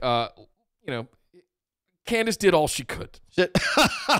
Lacey, pretty handily beat Candice LeRae here. I'm not going to split hairs, but I'm not surprised she lost this one. Lacey, I've been saying for months now, has the Rockets attached, and I am surprised she's not on the main roster yet, to be perfectly honest. Bianca? No, Lacey Evans. Oh, Lacey. Yeah, Lacey's got she's a fantastic wrestler, and this showed that she can work with people like people who are veterans like Candice LeRae. Yep. She has all the pieces. Agreed. And I'm glad that she's in NXT and that she's getting her exposure now. I was surprised she beat Candice. Really? It makes me, it was a little bit. I thought this was going to be Candice standing up for her man, but I think they're telling a longer story here, which I'm fine with. Great. Sure. And make Lacey look strong. Wonderful. Speaking of looking strong, the Forgotten Sons had a squash match against guys named Tori Kirsch, Vinnie Mixon, and Caesar Rise. Who? The definition of enhancement talent names. Right. So, okay, we got the Forgotten Sons. They're getting a big push lately. Jackson looks like a monster. Yeah, Riker has my full attention. That is prototype WWE superstar right there. But right now, they're a 3-person team with one standout singles guy and a tag team. Sounds like a faction. Sounds like Undisputed Era a little bit, doesn't it? Only it's another heel faction right now from what we're seeing. Where do they end up? Are we going to get more 3-person factions in NXT? And if so, how many are we going to get? I'll just put Riker on Monday Night Raw right now, as far as I'm concerned. That was not answering my question. I know. How do we fill the void of Sanity leaving? I agree with you. It's a little kind of doubling up on the heel tag teams with Undisputed Era currently reigning. I don't know. Is that an indication that they're not going to be tag champs for very long? That's where my head's at. Are they going to put the belts on the War Raiders? No. And then that solves that problem. No. Wall Wade over in a month. Wall Wade is not getting them belts. I don't know. Nope. But yeah, we'll see. I would love to see more 3-person factions. Now that Sanity's gone, I'm like, come on. Maybe these guys are filling the Sanity void. Maybe that's what they're there for. Maybe. Johnny Gargano had a match against Tony Nese of all people. Tony Nese stepping down from 205 Live to come down and be an 8-pack heel in NXT. Johnny looking more like Johnny freaking wrestling again. He held the sign up from the crowd. Yeah, it was awesome. Yeah, he's like, I'm back to being good old smiley Johnny Gargano, which to me, Mr. Conspiracy Theory over here, that spells that Johnny Gargano is hiding a dark secret. Ooh. That's what I say. It's because it's too boring to just have him go right back to being normal Johnny Gargano, right? Not really, though. He didn't spend enough time being anguished and tore up. He went home and had a popsicle and now he's back and happy again? Yeah. No, it doesn't make sense. There's something more going on there. Too smart for that in NXT.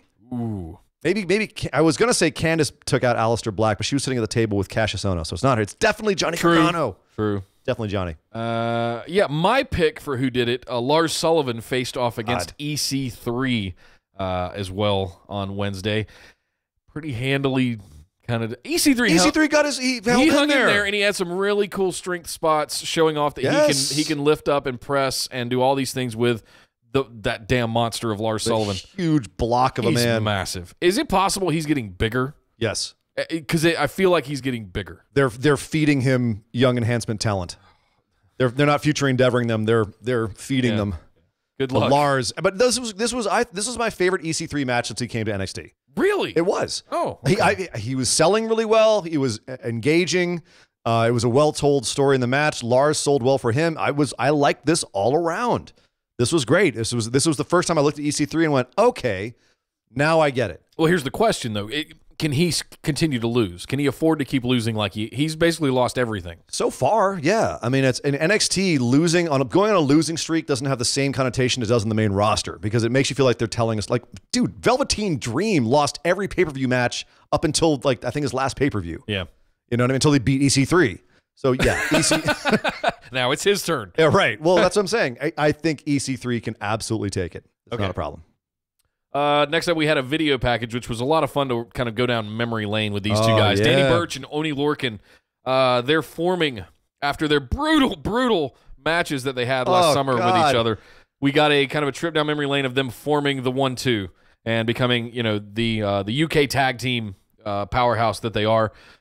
I just don't know if there's room for them right now. There's a lot going on in the tag division in NXT. Yeah. Street Profits, the Mighty, Undisputed Era, War Raiders. Where do you see Oney Lorcan and Danny Burch fitting in? I don't know. The thing is they stood up to Undisputed Era and went toe-to-toe with them. and got over in the face of Undisputed Era being as over as anyone has ever been in NXT at the last takeover pay-per-view, or the one before that, excuse me, when Oni got his eye busted. Yep. They came out there and they were supposed to be the faces, and the crowd hated them. And by the end of the match, the crowd respected gave them a standing ovation while they were standing in the ring. So I think that their stock went through the roof with that match. And this video package was just showing us that, yes, NXT is saying, look, we haven't forgot about these guys. We got some plans for them. Yeah. So I'm waiting and seeing where they land. Yep. Right now, who's Undisputed Era facing? You know, they're facing like guys like Pete Dunne. Like they're not really, and Ricochet is a tag team. Like they're not. Wool Wade is coming up. Oh yeah. You know, so I could see Oni and Lorcan and Danny Burch fitting into War Games somehow.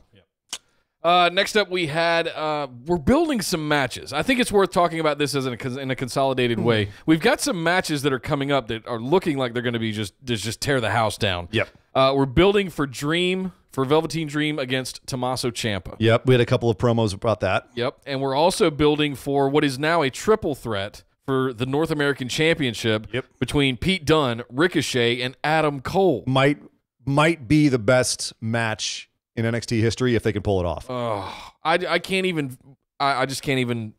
That's just nuts. Think about what that match is going to be. Is it funny to you that Ricochet's biggest flaw is being accentuated by the video package for this, and that is the personality and the getting across a character? That's his biggest flaw? Yeah. Really? I think so. I think it's okay. I think he's fine. But compared to Adam Cole, who is just, a walking bag of charisma, and Pete Dunne, who has his whole, silent killer I'm badass. scared of Pete Dunne. I'm taller than Pete Dunne, and I'm scared to death of him. Yeah. But Ricochet, I kind of just want to hang out with him. Oh, yeah. I want to go grab But I think that dynamic works in the face of Mr. Charisma. I was about to say I want to have a beer with him, but I don't think he drinks beer. I have a nice tall glass of soda water with him. Right, sure. I think that dynamic works almost as the sort of schoolboy kind of face where you have the Mr. Charisma and Adam Cole and this scary bruiserweight in Pete Dunne. Sure. I like the dynamic is all of it. But my point is that, yes, that's the dynamic that they're establishing. Ricochet is the white meat baby face here. Yeah. That doesn't help when that's already kind of a problem with him, is him not having too much of a personality. Okay. You know what I mean? That's my only issue with this. Yep. In other upcoming matches, we're promoting the Evolution match between Shayna Baszler and Kairi Sane, the Women's Championship. Baszler going to a fight camp with Jessamine Duke and what's the other one's name? I can't remember the other one's name. I always remember Duke. Help us out, chat. And we also had yet another backstage segment for Bianca Belair to follow up Nikki Cross's one to open the show. We closed with Bianca Belair, basically saying, bring it, because she's Bianca. This is another one I just cannot wait for. This is the kind of match I've been waiting for Bianca Belair to get, is with someone as seasoned as Nikki Cross. Well, their one encounter before where things spilled out of the ring and they were both counted out. It was fantastic. Oh yeah. So I can't wait for more. Oh yeah. Let's head over and talk about what went down on 205 Live. 205 is it still live? They're calling it live because they record it live, but they do put it now on Wednesdays with NXT and the Mae Young Classic, and it is working wonders for them. It's now officially in the top 4 most watched shows on the network. Oh, wow. Went from not even in the top 10 to top 4, actually. So it is working.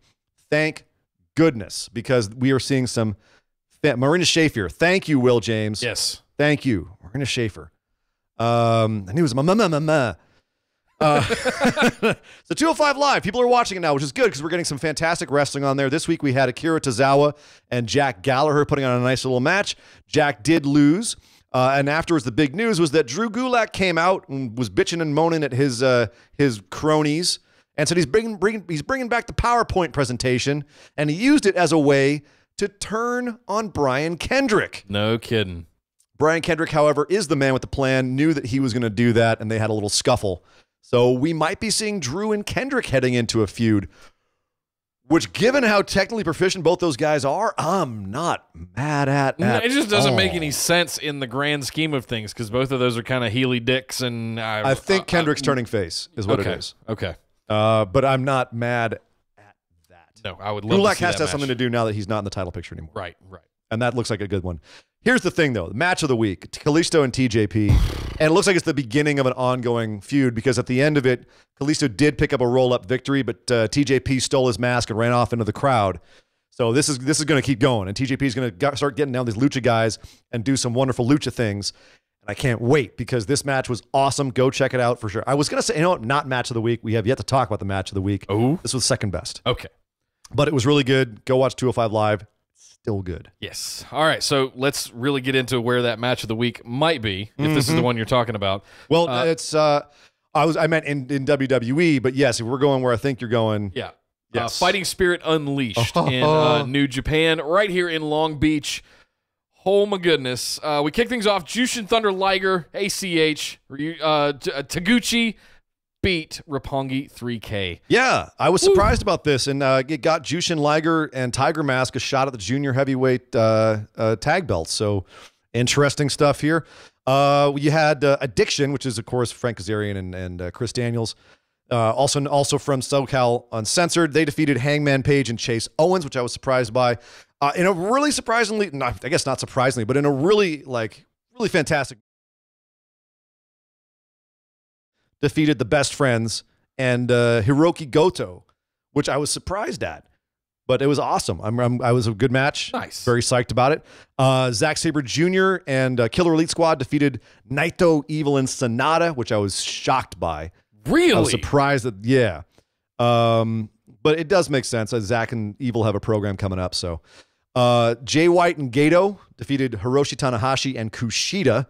Gato has fully turned heel. He hit Tana with some brass knucks and picked up the win. So Jay could get the win. Another blowout match, Marty Scurll and Will Ospreay. I can't even imagine. I can't wait to go back and watch this match. This is the one of this entire card that I wanted to see. Here we are. Death Taxes and Scurll beats Ospreay. Right, and he did again. But I can't wait to go back and watch this. It's not their best match that they've had in their series. Yeah.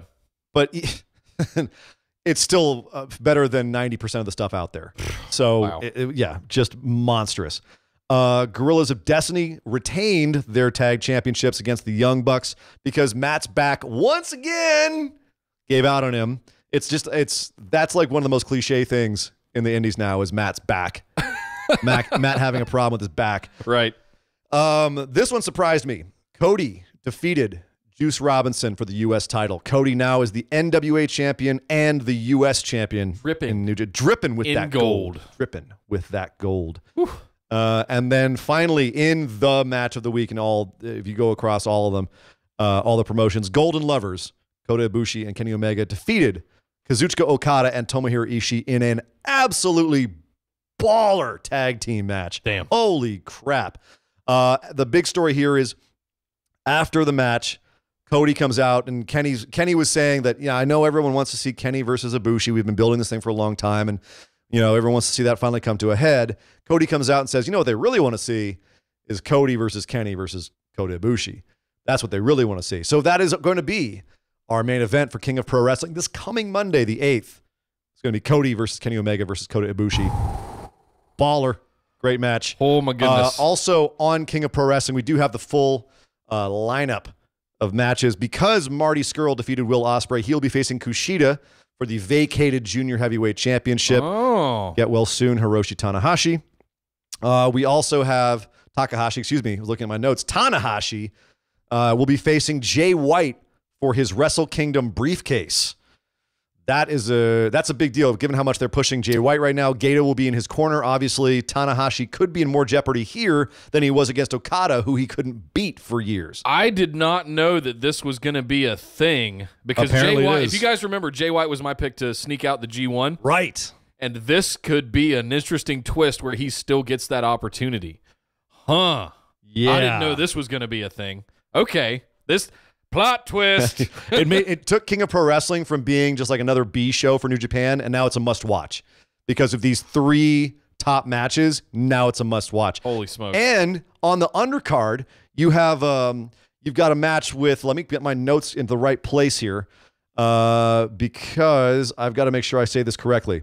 So we've got Kazuchika, so Kazuchika Okada, Toru Yano, Roppongi 3K right? Chaos. Versus Los Ingobernables, Tetsuya Naito, Sanada, Bushi, and a mystery partner. Naito has been teasing. He's bringing out a new guy. Basically, he's not going to replace Takahashi while he's on the shelf, Hiromu. Yeah. He's not going to replace him, but he's going to get a new guy to be a junior heavyweight temporary with him. sub in. Temporary sub. We don't know who he is, but he will debut in this tag match at King of Pro Wrestling. Ishii? No. It'll probably be another. No, Ishii's a heavyweight. It'll be and Ishii's already in Chaos. It'll be probably someone from All Japan or Noah, someone that probably you haven't seen before in New Japan. Huh. But so you think they're going to unveil somebody new? Or I'm excited if they bring someone in from CMLL in Mexico. Like if I doubt it will be Rush, but someone else from Los Ingobernables, Mexico, would be awesome. Any chance it's Cien Almas? No, not a chance in hell. Okay. It's absolutely 0.0 chance. Damn it. Well, guys, let's head over and talk about the Mae Young Classic because we had what I would consider, I think, maybe a contender for match of the year, if I'm going to be completely honest. I would have to agree. Instant classic. We'll talk about that one last, but we got to start off with this was the first day of the second round as we head into the second round of the tournament. Toni Storm against Hiroya Matsumoto. Lady Destroyer. Lady Godzilla. This might be one of the more, well, no, it wasn't, because it was already upstaged by the match. It was blown away. This was fantastic to watch. Great match. It was a great match, and I'm calling Toni Storm to win the whole thing. Of course I am. Of course you are. As I did last year, but at the same time, God, there were a couple of moments where I went, man, she phoned it in last week or in the last round. Is she phoned it in? Nope. Man, when she hit 2 of those snap Germans. Gorgeous. On Matsumoto and just folded her in half. The snap on those is just amazing. It's and she absurd. Gets a beautiful bridge. Yeah, no, it's... and then into the suplex, into the bridge, up on her tiptoes for the 1, 2, 3. Great match, really quick match. And it's just, man, Toni Storm looks fierce right now. And so did Mats. I mean, it was she and Matsumoto have great chemistry. They've worked together, obviously, before. Yep. It was nice to see Toni actually open up a little bit, work with somebody who's very much in her style. Yep. I think that the emotion of this match didn't connect with me the way I wanted it to, but at the same time, I was in no way mad at it. It was definitely one of the better matches we've seen so far. Yep. Next up, we had Rhea Ripley versus Kacy Catanzaro. I enjoyed this one a lot more than I thought I would. Man, I was waiting for Kacy Catanzaro to flub, to botch, and she did. But she recovered really well, and actually for most of this match really had me engaged and looked better than she should have given her level of experience. She was flying around like a spider monkey all over the place. It was just, you can't, Rhea is kind of infallible, and well, I guess not. She was little 5 foot. Kacy was doing Hurricane Rana's on her, and I'm doing air quotes. She did that really that round the world DDT. That was pretty. It was pretty, but it was Rhea, flipping her around. Right. that was both of them working together on that one. Right. And mostly Rhea. But that being said, great person for Rhea to work with because they were able to do those kinds of strength spots and make Rhea look like a monster and make Kacy look like a little, as you said, flying spider monkey. Yep. So, no, this was another fantastic match. I freaking love Rhea, everything about Rhea Ripley. Yeah. I want to strap the rockets to her as far as I'm concerned. Yeah, her and Toni Storm are in my top 2, if not tied to potentially win this whole thing. Next up, we had Lacey Lane facing off against Tanara Kanchi. This was kind of the dud of the night. This was the dud of the night. It was, they're not going to get much further than they did here. They could go spend a year in the Performance Center and maybe get better. I just don't. I'm not there yet. With them. This was the best I've ever seen Tanara Kanchi look. It was, which is, I don't want to be too down on her, but it was not saying much. Yeah. She's obviously very skilled in a lot of things. I don't think she doesn't connect with me in the ring the way that I think she should, but this was the best I've ever seen her do. Lacey Lane, boy, she still looks green to me. And it's weird that she wins here and goes on and will be facing someone else who we're about to talk about, who the winner of this next match, which I am shocked. I don't think either of these women should have gotten this place. I can think of a few other women from the first round who should have been here instead of these two. Oh, yeah. And I can think of a few others that it should have been in the third round as opposed to Lacey Lane, who picked up the win here. But here's the match we got to talk about, and that's Mercedes Martinez versus Meiko Satomura. If you have not watched the Mae Young Classic at all, don't worry. There's not much that you've missed out of the first round.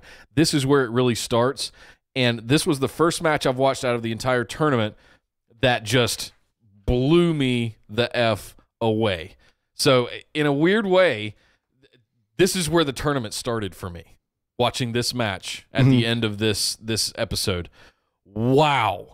If this is not a match of the year contender, I'll be severely disappointed. This was a clinic in technical mat wrestling from two of the greatest women wrestlers maybe of all time. Working right now. Yeah. And I think that, you cannot look at this and not say this is in the top 3, at worst top 5 women's matches in WWE history, along there with Sasha and Bayley in Brooklyn. Yep. Ember Moon and Asuka. Sure. This is one of the best matches I've ever seen 2 women put on in WWE. Yep. Absolute clinic. So well worked from top to bottom. And I really don't want to describe it more than that. It's just something that everyone should go see. You just have to enjoy it on your own. Yeah. Go watch it and just enjoy. Next up, closing out here, Progress and Ring of Honor had a couple of results for their pay-per-views here. Ian, take it away real quick. Absolutely. Progress had Hello Wembley. And I got to talk about this because the card was just sick. It was a sick card. He had Matt Riddle's last indie show. He was defeated, as we suspected, by Mark Haskins. Yep. Ginny retained her title over Millie McKenzie and Toni Storm.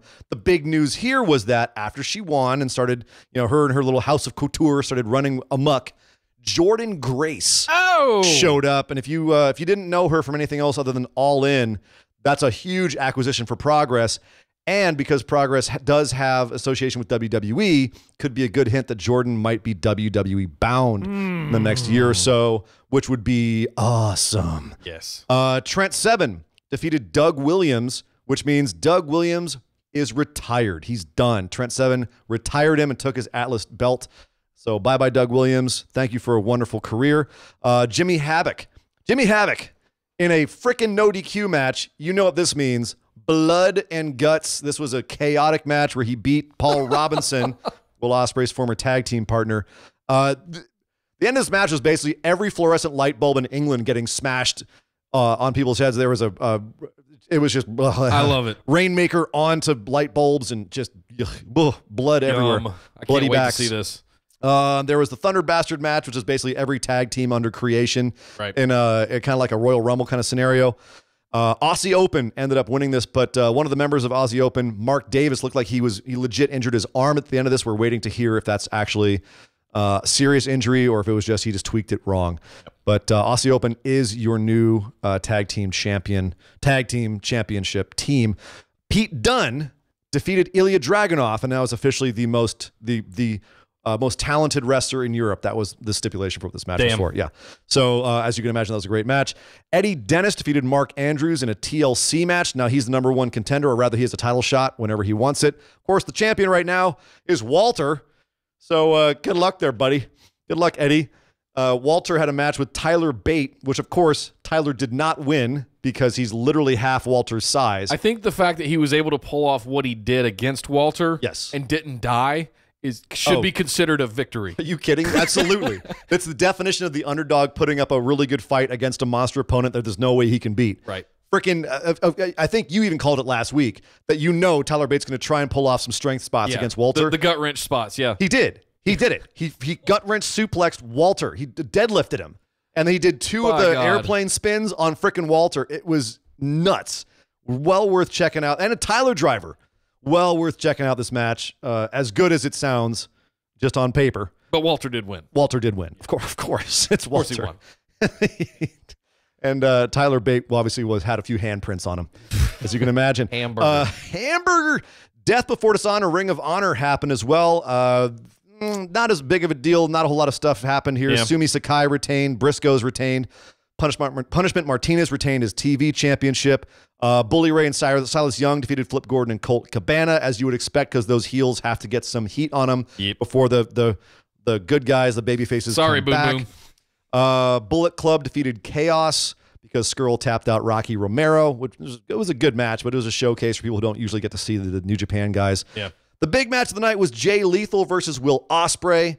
Not surprisingly, to me at least, Jay Lethal did hold on to his championship. Will Ospreay's just got too much stuff to do around the world. I couldn't see Jay dropping it to him. If there's anyone from New Japan I could see Jay dropping it to, it might be Marty Scurll. I think his time's been coming for a while in Ring of Honor, but this was not it. Is Will Ospreay, I think we had this discussion around WrestleMania, is Will Ospreay the hardest working man in wrestling? If not the hardest working, he's certainly... The busiest? No, there's a lot of guys who are real busy, but Will Ospreay might be the guy with the craziest spots who does them more than anybody else. You know what I mean? Like he might be the most endangered wrestler in the world with working the style that he does as much as he does. He's into self-harm. You know, I don't know because he doesn't want to hurt himself, but it's just his style is just so crazy. It's unsustainable. Kind of inevitable. That guy's going to break something that's not good one of these days. He's come damn close quite a few times. Okay, but the big news here is that there were TV tapings the day after Death Before Dishonor, and that's where some stuff went down. Okay. Cody, for example, defended his NWA championship against the Mac. The Mac. Willie Mac. Of course, he retained, as you would expect. Right. Because the Mac's not beating Cody. The Mac's not beating Cody, but Cody does have to, defend it. Fine. Here's the big news. Don't get me wrong. I like the Mac. He ain't beating Cody. No. Here's the big news. Our boy, the deliciously smelling Jeff Cobb, who has recently debuted in Ring of Honor, already has a belt. Yeah, defeated Punishment Martinez for the TV title. Brilliant. Boom. Now, this is because Punishment Martinez is, heading to NXT. Big news.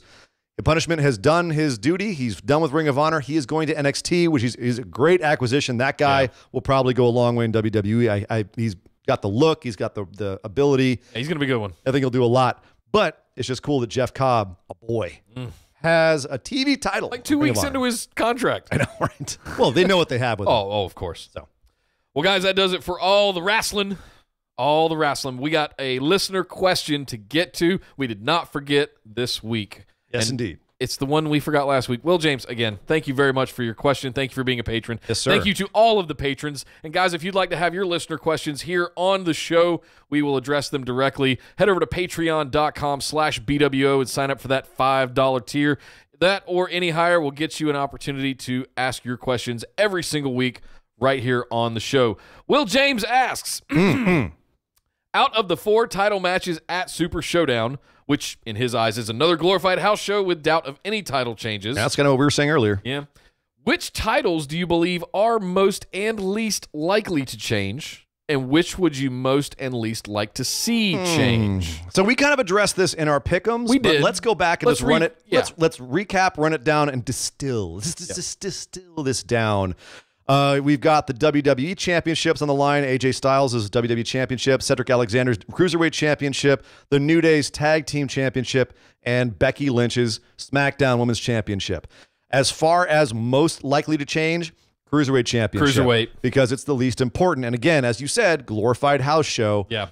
They're probably not going to change any big titles. Yep. The one I want to see change most would have to be the AJ Styles Samoa Joe one. Yeah, me too. I want to see Samoa Joe get that title. Yep. And I also think that would be a great way. If they change that title, no one can call it a house show. Agreed. That would really just like legitimize that event. It's rare that championship changes hands, although it has happened with Kevin Owens and with AJ Styles on house shows, true house shows. So to have it happen here would not be out of the realm of possibility. But it would legitimize these overseas shows as being shows we have to watch because things could possibly happen. And I think if the Cruiserweight Championship changes hands, people aren't going to be, they're not going to be like, ooh, we're going to watch the show from now on because the Cruiserweight Championship might change hands. No, it's if the WWE Championship might change hands. Yeah. And even with the Madison Square Garden thing with Kevin Owens and AJ, that was just I don't want to say just the U.S. title, but it was just the U.S. title. It wasn't even the WWE Championship. No, there was a WWE Championship that AJ won off of TV. The WWE Championship changed hands. I'm talking about Madison Square Garden house show. That was the U.S. title back and forth that he and KO and AJ did last year. I think at that point it was the world, but we'll double check ourselves there. But I'm pretty sure AJ won the big one on a house show. At any rate, the bottom line What's the one that's least likely to change hands? Looking at this, I would have to say Becky Lynch and Charlotte Flair. That's in my opinion. Yeah. Of those 4, yeah.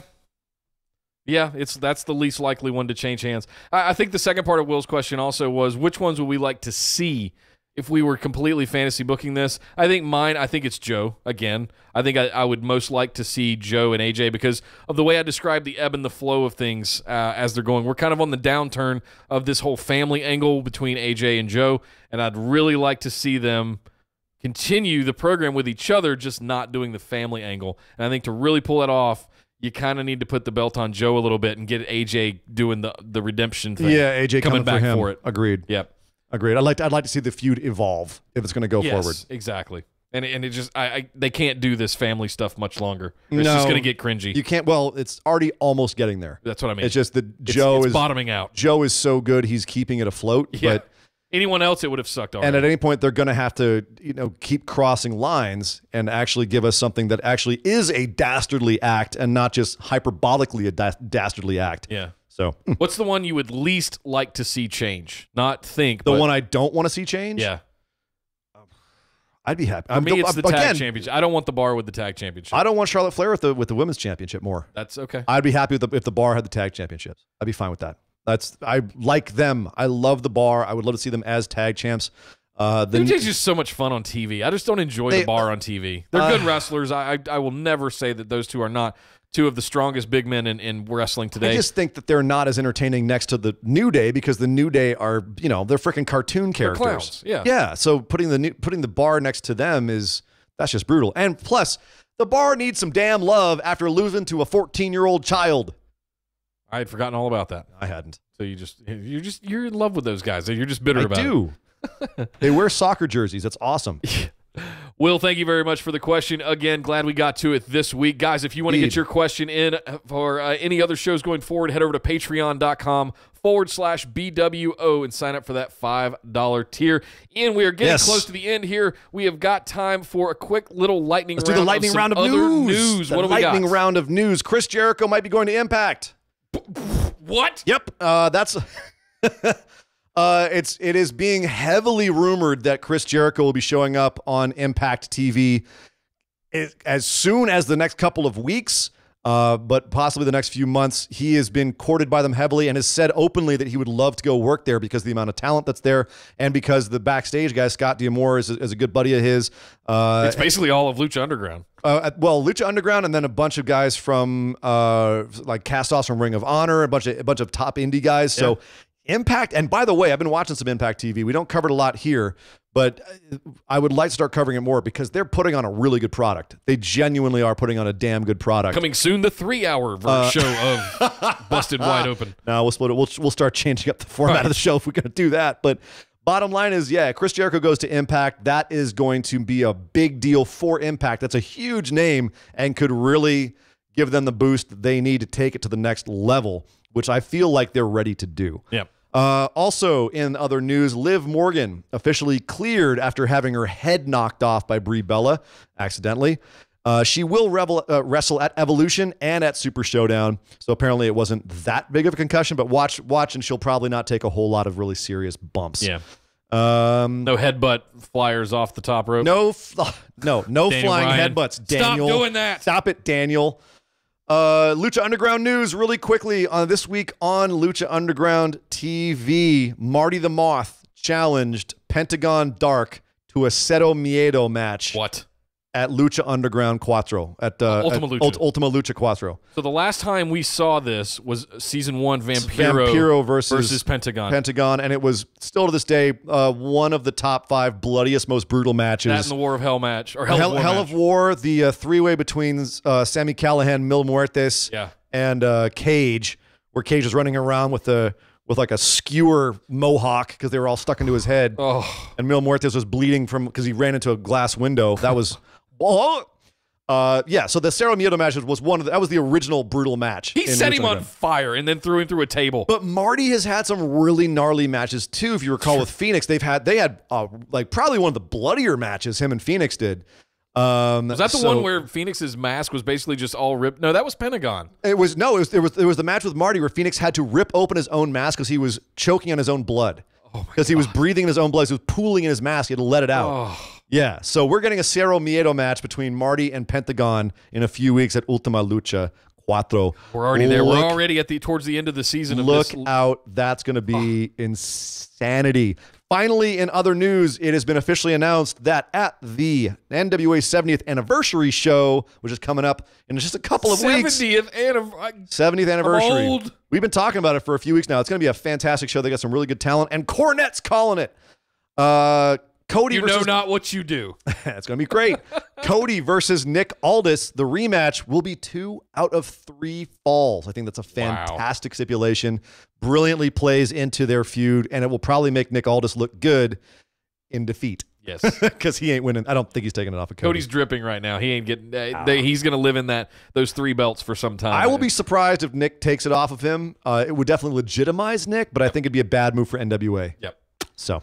Well, guys, that is it for the show today. I need your attention for just a quick moment, though, because we need to do some logistics. This Saturday, as you all know, Super Showdown is happening in Australia. That means that here in the States, if you're listening in the States, we're going to be watching it live at 2 a.m. Pacific, here in California. Yeah, and then 5 a.m. Eastern. 5 a.m. Eastern. So we're estimating the show is about 4 hours long, maybe 4.5. I love all the people that are bitching about how, like, the time on it. Like, I can't believe they're putting on a show at this time. It's like, y'all don't watch New Japan, do you? Right. No, they don't. How dare you not do it in American time zone? Yeah, right. Come on. Anyway, the logistics are, what I want everybody to understand is we are going to be doing a recap show immediately after Super Showdown that will go up on Saturday. Yes. Yeah. Saturday. It will go up about midday Saturday once we get done. Because we're sick bastards. It's going to be a long night. The coffee's going to be flowing. And we might be very caffeinated and a little buzzed. Yeah. Because there will be some beer as well, I imagine. I don't know if I'm doing that because I'll just, 4 o'clock in the morning, it'll be... But be ready. Saturday, we will have a full recap for you all right here on Busted Wide Open of everything that went down on Super Showdown in case you could not watch it at 2 in the morning. Yep. We'll have it bright and early for you. Yes, absolutely. Great. So be on the lookout for that midday Saturday. And then after that, you're taking off. I'm taking off. Yeah. You're going so JB is going to join you next week. Yeah. And then the lovely Miss Judith Brooke will be my co-host next week. And then depending on how you do after that, we will get back into the swing of things. There's going to be a couple of weeks in hotels that are, it's going to be, but I'm going to have all my kit with me. Yep. So we'll see Bear how with us, it all guys. goes. Thank you for bearing with us for all this. It's good. It's only going to make stuff. It's going to be worth it. I promise. It'll be worth it, and it will be a new take on the show. No more sirens in LA in the background. That's true. That's true. Or the Orbital Jigsaw The Danger Cave Arena. is a quiet place, so I'm looking forward to getting it set up over there. Well, as we said at the top of the show, guys, you can come over and join us on Facebook in the Busted Wide Open discussion group. It is the hub of our operation and where all of our great conversations take place. But we are also on Twitter at BWO Podcast. You can find us over there. And hey, if you want to support the show, head over to patreon.com/BWO. Check out all of the great tiers that we have for you there. And last, we do have some fun shirts, like a new Becky 316 shirt that is kind of selling like hotcakes. It's surprising even me. Do we still have Shut Up Byron? We do still have Shut Up Byron. Nice. Shut Up Saxton. Shut Up Saxton. Yeah. By the way, did you? One quick note. I'm sad I didn't get to this earlier. Did you hear Saxton finally break Corey this week? Oh no! What happened? I want Mr. Butterworth to penetrate my ears, and Corey lost it. Jesus God, Saxton. Oh dear Lord. Oh, it was. I laughed so hard. If you want to pick up some merch, you can head. I might have to put that in a T-shirt. That would be. If you want to pick up one of our great T-shirts or any other merch, such as phone cases, coffee mugs, stickers, all of that good stuff, head over to orbitaljigsaw.com/store, and you can find everything over there. I'm thinking about like a Mr. Bootyworth, just like him standing there with like a ear penetrator underneath. Hey, tell me if you think that anyone want that? Let us know. All right. What was the ear thing in the Matrix? That technically the little bug that they dropped? It went into his belly button. No, but they dropped it into his ear. Oh, did they? I thought they pulled it out of his belly button. Pulled it out of his belly button. All right. Go watch The Matrix again. Apparently I have to. And everyone else out there, go watch us on YouTube. We are on YouTube. Please hit that subscribe button so that we can keep doing great content up there. We will be live there. Again, we're going to be off live for a couple of weeks, but once you are set up, we will be announcing in the Facebook discussion group, and we'll be back live on YouTube 5 p.m. Yeah, now that we've hit 100 subscribers, we're not going to be live for a couple of weeks. So right. thanks for all the fish. Ironic. No, you'll be back. Yeah, we will be back, definitely. I have to figure out how to do remote streams and all that fun stuff, and it's expensive and setting up all new setups. But I do want to give you a chance to, for those that are still hanging around, promote your new show that you're doing. Oh, thank you. Yes, if you like what I do here, I am also a big horror movie buff, and I am in the middle of watching all this wrestling and being in 2 bands and all my jobs that I do. You don't have enough to do. No, I don't have enough to do, so what I decided to do was watch 31 horror movies, 1 movie for every day of October, and I'm calling it Horror-Palooza. Horror-Palooza. And that's not that voice, no. Yeah. You just lost the audition. No, I'm sorry. Yes, Horror-Palooza. I'll be reviewing all those movies, talking about them, and basically, I'm having a good time sharing my love of horror movies. Yes. I've got a bunch of rules that I set for myself to force me to watch ones that I haven't watched before, so I'll be checking out a bunch of lesser-known ones and recommending the really good ones to people. A lot of the ones that are on streaming services I've started watching so far, so everyone will be able to join in and watch them with me. So check out Horror-Palooza. It's right now on Stitcher and TuneIn and a bunch of the other good Android sites. You can go to the BWO website. The Orbital Jigsaw website. The Orbital Jigsaw website and check out the links there. And it should be up on iTunes shortly. Yeah, a quick 10-minute preview episode to let you know all the details and where to follow and all that good stuff is available now over at orbitaljigsaw.com. So check that out. We'll be sharing a lot more of it on social media as soon as it is available on all of your apps. Is that all the housekeeping, Nick? Or podcasts. All right, let's go home with this. Yes, but I'm Nick Howell. You can find me on Twitter again at Data Center Dude. And I am Sir Ian Dangerous. You can find me on Twitter at Sir Ian Dangerous. But by God! Would somebody stop the damn match? This show is part of the Orbital Jigsaw Network. For more episodes, subscribe to us on iTunes, Google Play, or Stitcher Radio. For details and show notes from each episode, check us out, orbitaljigsaw.com. And we're out. Scene. Oh, my goodness. Jeez. Talk about landing the plane. Right at 159. Jordan takes back. Ooh-wee. Thank you very much, chat, for hanging out with us yet again. Thank you, everybody. If anybody has any questions about the upcoming impending schedule of doom that I'm about to embark on, please feel free to ask them in chat or in the discussion group on Facebook, or hit me up on Twitter. But yeah, we're going to be leaving a week from tomorrow for a 4-day drive across the country. Ugh. And our new place, funny enough, is not going to be ready until November 1st. So we're going to be doing 2 weeks in an extended stay. Ouch. So it's worth the wait. It's a really, really nice place. And I can't wait to give you guys a tour when we get there and get settled. So, yeah, bear with us, as Ian said. It's getting ready to be a tricky couple of weeks, but yeah, I'm happy to have JB back on. Lots of technical hurdles, and I'm looking forward to us getting over them and get this show back on the road. Yes, sir.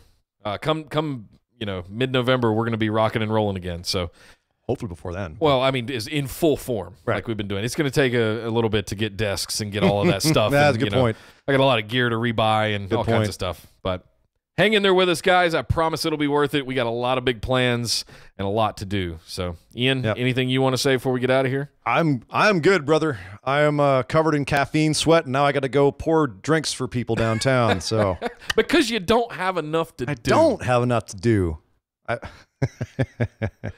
Take it easy, guys. Thanks again for joining us. We'll see you soon. Thank you very much, everyone. Take care.